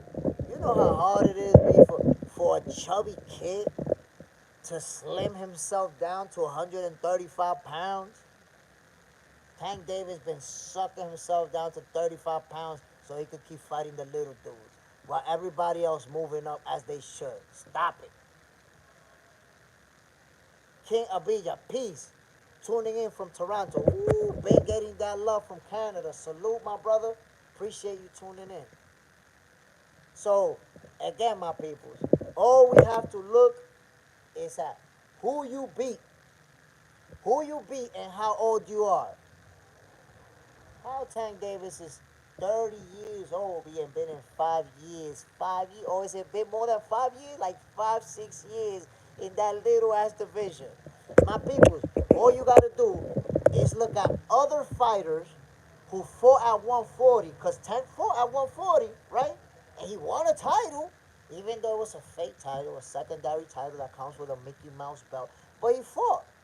He fought at 140. I want you to think about fighters who fought at 140 and then went back down to 135 and stayed at 135 the rest of their career. Tell me, start naming names. I challenge you. I challenge you to name a single fighter who moved up to 140 and then went back down to 135 and stayed there. You see my people? Oh, my sound. Let me know, my brother. On my back. My sound still messing up? I've been dropping this thing too many times. Sound check. Can y'all hear me, my people? Is my audio good? Let me know. Mic check. I can't tell if you guys can hear me. I can only hope. Sound a bit far away. It's good? Okay, here we go. Gamebred Pitbull, fading. Damn, I'm still fading? Trying to fix it, my people. I'll be dropping this phone too much, man. Y'all be getting me excited. Mr. Riz, I can hear ya, brother. Devin started at 140 and then went down. That's not what I was asking you, though. I was asking you somebody who became a champion. You see how you try to switch it around? Hard hitter, Tankomania logic.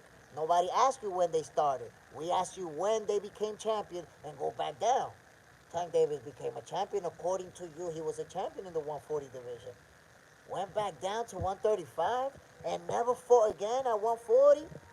You're a weight bully. You're a weight bully. You're a fat little chubby dude who be shrinking himself down to fight small dudes at 135. I gotta tell you the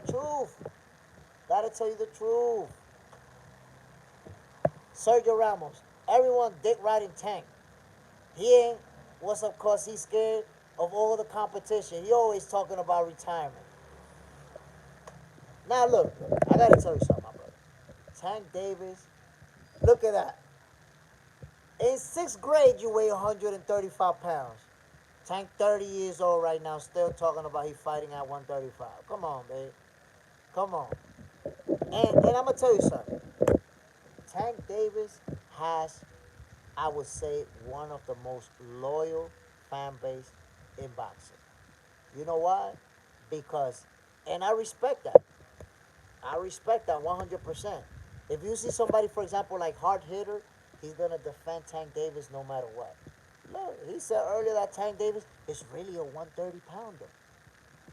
This dude walking around weighing 160 and 170 pounds. The fact that he got the ability to shrink himself down to 135 doesn't mean he that small. Look at Tank Davis. Look at him. Look at his body. Look at his frame. Look at his frame. Bro, it's the definition of a weight bully. But the phrase weight bully, can I hear you clearly? Tank fan base is rappers and sports players. The audio is static. Tank is tiny. Now, people, let me know if y'all can hear me. Let me know if y'all can hear me. You need the snack Wi-Fi.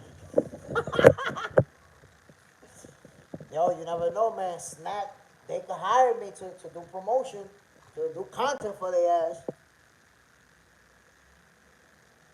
Tank is a woman beater. Oh, come on, Jill. You didn't have to say that, bro. Don't say that.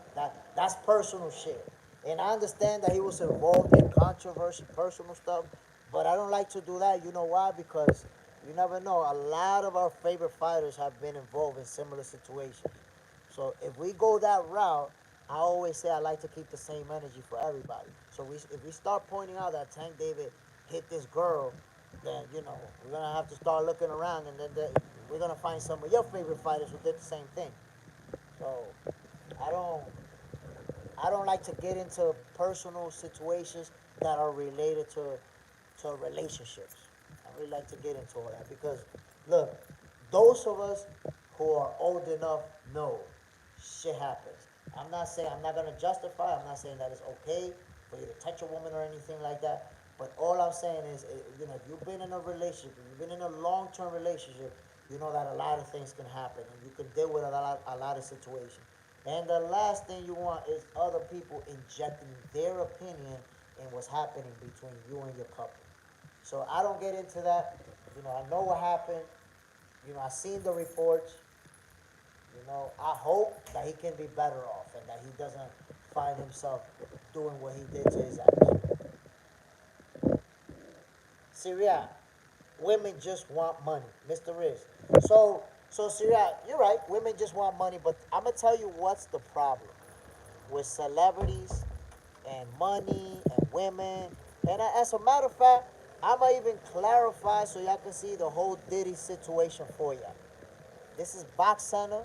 This is Boxing for Breakfast, where you get your healthy dosage of sweet science. But I give you info on anything and everything, because I got it like that. I'm an analyst. So I'm going to tell you what's the situation, my peoples. When it comes to women and these athletes, these people who have a lot of money, and there's always a controversy about an athlete who beat up a girl, who hit a girl, stuff like that, right? I'm gonna tell you why that happens.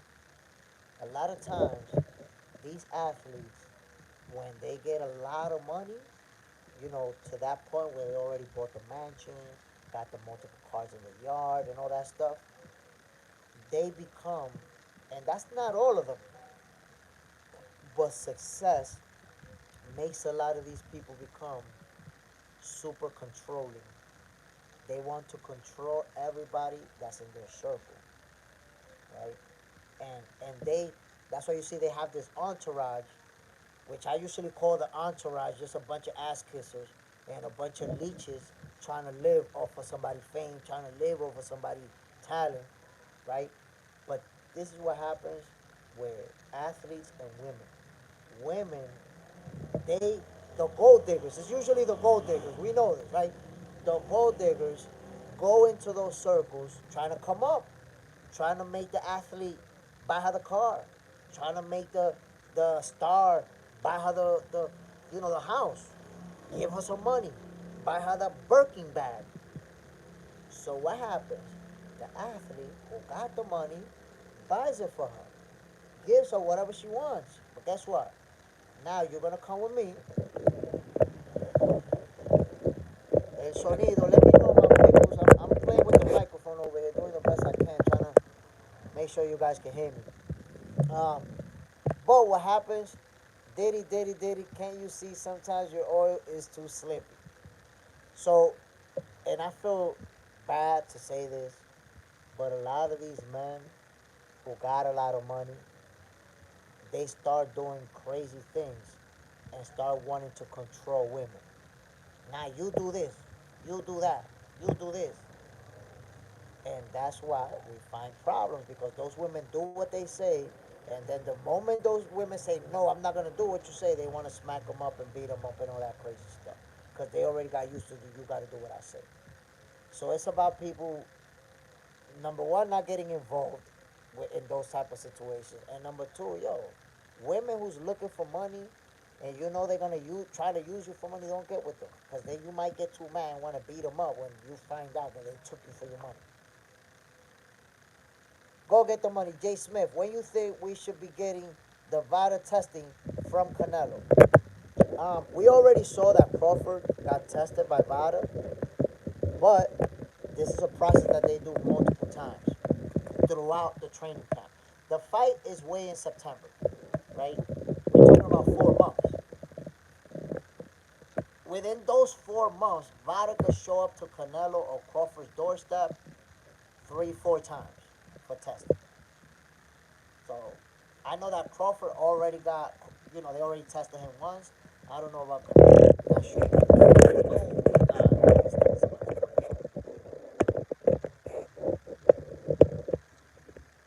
Hello, brother. My bad. I can't read your name because of the language. Hello, brother. I wish you good luck in business. Take care of yourself and don't pay attention to the hate. We all have the same blood. I agree with you, my brother. Man, I try my best not to pay attention to the hate. In fact, I try to laugh at it and I try to respond. I try to cook the hate. Sergio Ramos, diehard Terence Crawford fan here, been following since his first debut opening fight. He just got his roses late, probably why good. He ain't got a good resume like Canelo. I believe he will still win. I can tell you, my brother, I've been following Terence. I don't. I think you might be exaggerating a little bit, Sergio. And I'm gonna tell you why I think you might be exaggerating. I've been following Crawford since the beginning as well. And when I say since the beginning, um, he was actually like 12-0. The reason why I say he was actually like 12-0 is because his debut fight wasn't televised. That's what I'm saying. You couldn't have been fighting him since he made his debut. His debut fight was not televised. Crawford fights. Um, he got signed to ESPN or to another network, I think, when he was like maybe like 11-0 or 10-0. I'm not sure. When he had the real short little braids. And but yeah, his debut. But it's still the same. I'm pretty sure you've been following Terence Crawford for the most part of his career, and you have a very good understanding of his skill set, what he's able to do in the ring. I got him winning this fight too, bro. I got him winning by unanimous decision. Mike Banks, why don't you like Bud? You gotta be not talking to me, Bud. You gotta not be talking to me. Crawford is one of my favorite fighters. Go get the money. Crawford was fighting outside. Go get the money. The fight is 2 months out, not 4. Wait a minute, because July just started, so we have the whole month of July, August, and then the fight is in September. We're talking almost 3 months. Jose Chavez, Crawford is going to run and embarrass Omaha. Now, Jose Chavez, how exactly do you formulate that opinion if Terence Crawford has not ran in any of his fights? How can you formulate that opinion? He got 41 professional fights, titles in multiple divisions, accomplishments all over the place. And you feel like he's going to start running now? Don't you think that opinion is more based on your hate for Crawford than what you actually seen in the ring? So you never seen him running. How you come up with that? How do you decide that he's not gonna start a whole new style of boxing? Crawford is not gonna embarrass Omaha. You're embarrassing yourself with that prediction. You're embarrassing yourself. Sergio Ramos, him being signed to Bob Arum being the worst decision he ever made. Now, I don't think so. I don't agree with you on that, my brother. And the reason I tell you that I don't agree with you on that is because all you have to do is look at the career accomplishments. If you tell me that Crawford never got a title shot and Crawford is somebody, but right now, bro, Crawford is one of the most accomplished fighters in boxing. Kano Crush, Box Center donations. So I don't have WhatsApp or anything like that. Anybody who wants to contribute, you could do it via the super chat, my brother. Um, if you think about it, Terence Crawford, yo, when he signed with Top Rank, nobody knew him. He was a nobody. He was a Let me rephrase that. In Omaha, they knew him. He was a very talented fighter who wasn't a star. He became a star in Top Rank. In Top Rank, I'm gonna put it to you like this, my people. Top Rank has made more stars than any promotional company. Who's Abdullah Mason with? Top Rank. Who's Keyshawn David with? Top Rank. Who's Shakur Stevenson with? Top Rank. Who Floyd Mayweather was with? Top Rank. Oscar De La Hoya, Top Rank. Come on, my people. Come on. Bob Arum has has helped, has been a part of some of the most accomplished fighters in boxing history. And right now, Terence Crawford is one of the most accomplished fighters of this era. So why was it a mistake to go with Top Rank when look at his career, look at his resume, look at the resume that he put together. The only reason why it seemed like a mistake is because when he was at the welterweight division, PBC had all the names of the welterweight division. They had Keith Thurman, uh, Danny Garcia, Ugas, Porter, and a few more. Top Rank didn't have anybody at the welterweight division, so Crawford had to fight people that didn't have a big name, highly ranked, but they didn't have a big name. So at that time, that's when that narrative was created that he should have never resigned with Top Rank. But at the end of the day, look at his deal. Look at his resume. Look at the fight that he got on there. Signing with Top Rank led to Crawford having one of the best resumes of this era. So whether you agree with it or not, look at the division. Look at the division. That's all we have to say. Bro, Bub Best win against a drunk. Yeah, that's some hating stuff, Jose Chavez. I'm not gonna be reading some of the hating stuff of shit that you make up inside your head. You gotta leave that for the casuals in another boxing group. JJ Zender has 3 months away, and we have been talking about this since 2 months ago. Hit the like button, little fuckers. Hell yeah. Go get the money. He just saying that because he hears others saying that he's running with it. He knows damn well Crawford ain't running nowhere but to the bank. I'm saying, man, like people, you don't realize how goofy you look when you say that Crawford is gonna be running. You never seen him running, but you just decided that he's gonna be running. Like, come on, man. Don't embarrass yourself like that, my people. Jose Chavez, I've been watching boxing for years. I know Bud will run, my boy. That's the thing, Julio Chavez. Did you hear when Floyd Mayweather's uncle said most people don't know shit about boxing? He was talking about you, bro. He was talking about people who've been watching boxing for years and y'all think y'all know boxing. That's what he was talking about, bro. And I got mad love for you, Jose Chavez. I'm not saying that, in a disrespectful way. I'm saying it in a trash talking way. Yo, Floyd Uncle was talking about people like you who watch TV and think you know boxing. You don't know shit about it.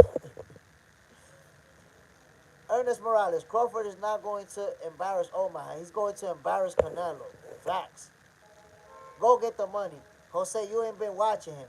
You might have been watching boxing, but what does that have to do with anything? I mean, I don't know what he been watching, man. He talking about drunks and drug addicts and like, come on, man. Like, what kind of excuses are this new social media fans making, people?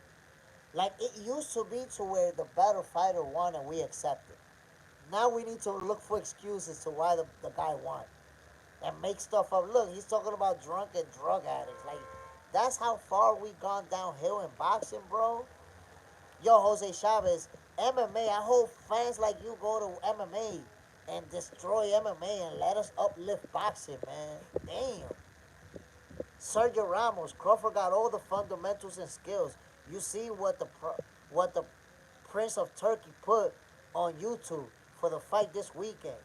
Crazy, that ring gonna be getting smaller as the fight continues. Ah, come on, Sergio Ramos, don't let him troll you that way.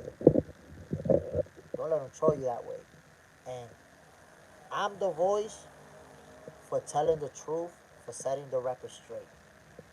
And I want you and everybody here to be the voice for that. The first thing is the ring size is an established rule in boxing. You can't just fucking decide, let's shrink the ring in the next fight. There's rules in effect. You can't just shrink the ring during a fight. Is this a circus show? Is it like what kind of show? What's gonna be next? You want to have the fighters to be sitting in a unicycle and blindfolded, punching each other in the face inside of a phone booth? What's next? Like that is stupid as hell.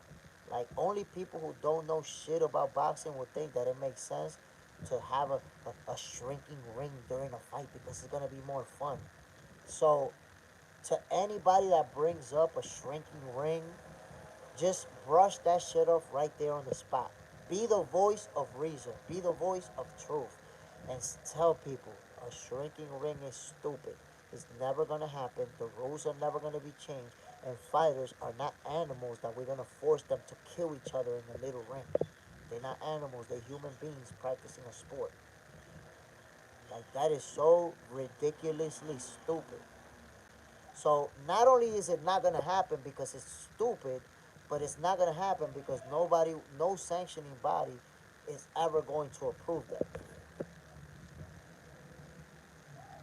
Mike Banks, what you think about how Canelo said he's been training already, and Buzz said he wasn't started yet because he don't want to burn himself out. I don't know where you got that. What supposedly Crawford said, but Crawford's posting videos of him training every day. So that's what I think. I guess Crawford was trolling because he's training as we speak. Posting, go on his Instagram right now and you see him saying, yo, it's no time to waste in the gym. Come on. Either somebody made that stuff up or Crawford is trolling. So he's definitely training. Hash Bash. Top rank was the best thing for Crawford. And Crawford, okay, you started the hate narrative. As always, you say something positive and then you go hate. So I'm not going to read the hate part. But yes, Top Rank was good for Crawford. Superman, he disrespected EJ to disregard Bud. That's cap. He disrespected EJ to disregard Bud. I'm not sure what you meant by that, bro.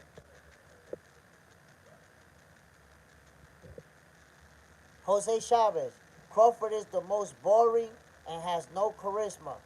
That's what happens when you're a hater. You don't like somebody, you attack them personally. Since he's so great inside the ring, what can you do? He's boring. He don't got no charisma. That's all you got left. You can't question his skills. You can't say that he's not good in the ring. You attack the charisma. Look at that shit.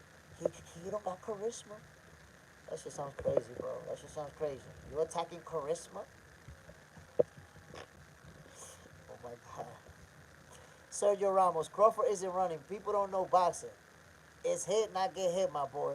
He's just better at it and does it in style. Styles make fights.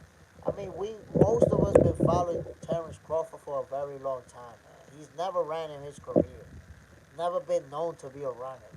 And somebody gonna say, I know he's gonna run.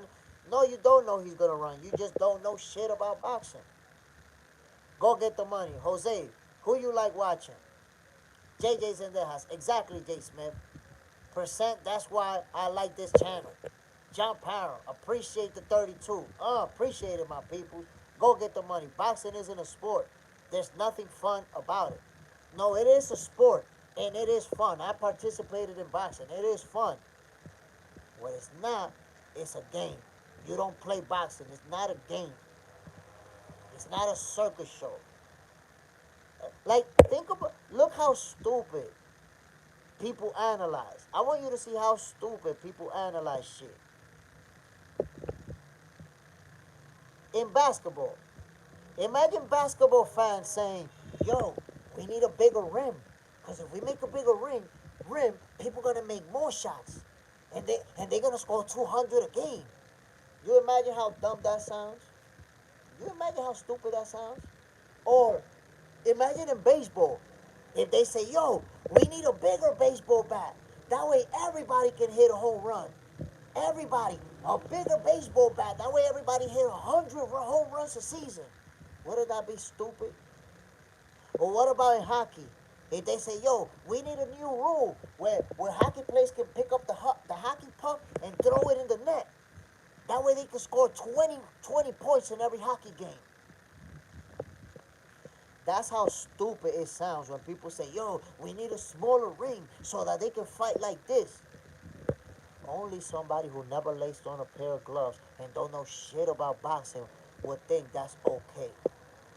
We see fighters dying, all the time. In boxing, fighters die more often than in every single combat sport. More than in MMA, more than in jiu-jitsu, more than in everything else, more than in bare knuckle boxing. Boxers die. And goddamn, you want to put them in a smaller ring so they could kill more of each other? So they could bang each other brains out? What are we talking about? What is going on, B? It's like, it's almost like some people, Turkey and them, it's almost like those people think that fighters are slaves, sacrifice them to kill each other. Like, what are we talking about? Jose Chavez, Canelo is the only star. Like, do you only say dumb things? Do you actually make interesting comments? Okay, look, Jose Chavez, this is what I'm going to tell you that you're going to have to do now. At this point, you already made too many back-to-back dumb comments. You didn't make nothing interesting. You didn't make nothing positive. Just dumb back-to-back comments. So I'm going to block you. If you want to, you could create a whole new fake channel so that you could come in here and enjoy the show and not say as many stupid things. Because at this point, I'm tired of your stupid shit. So bye. You're being way too goofy. You don't deserve to be on the best boxing channel on YouTube. But think about it. Let it marinate. Create a new channel. And then maybe you could come back. Just recently, boxer died. That's what I'm talking about, bro. That was only 3 days ago. A boxer died in Arizona, got killed. Come on. Fighters die in the ring. And the thing about boxers is that they die in the ring during fights and after the ring, brain damage, brain swelling, whatever it is, fighters die.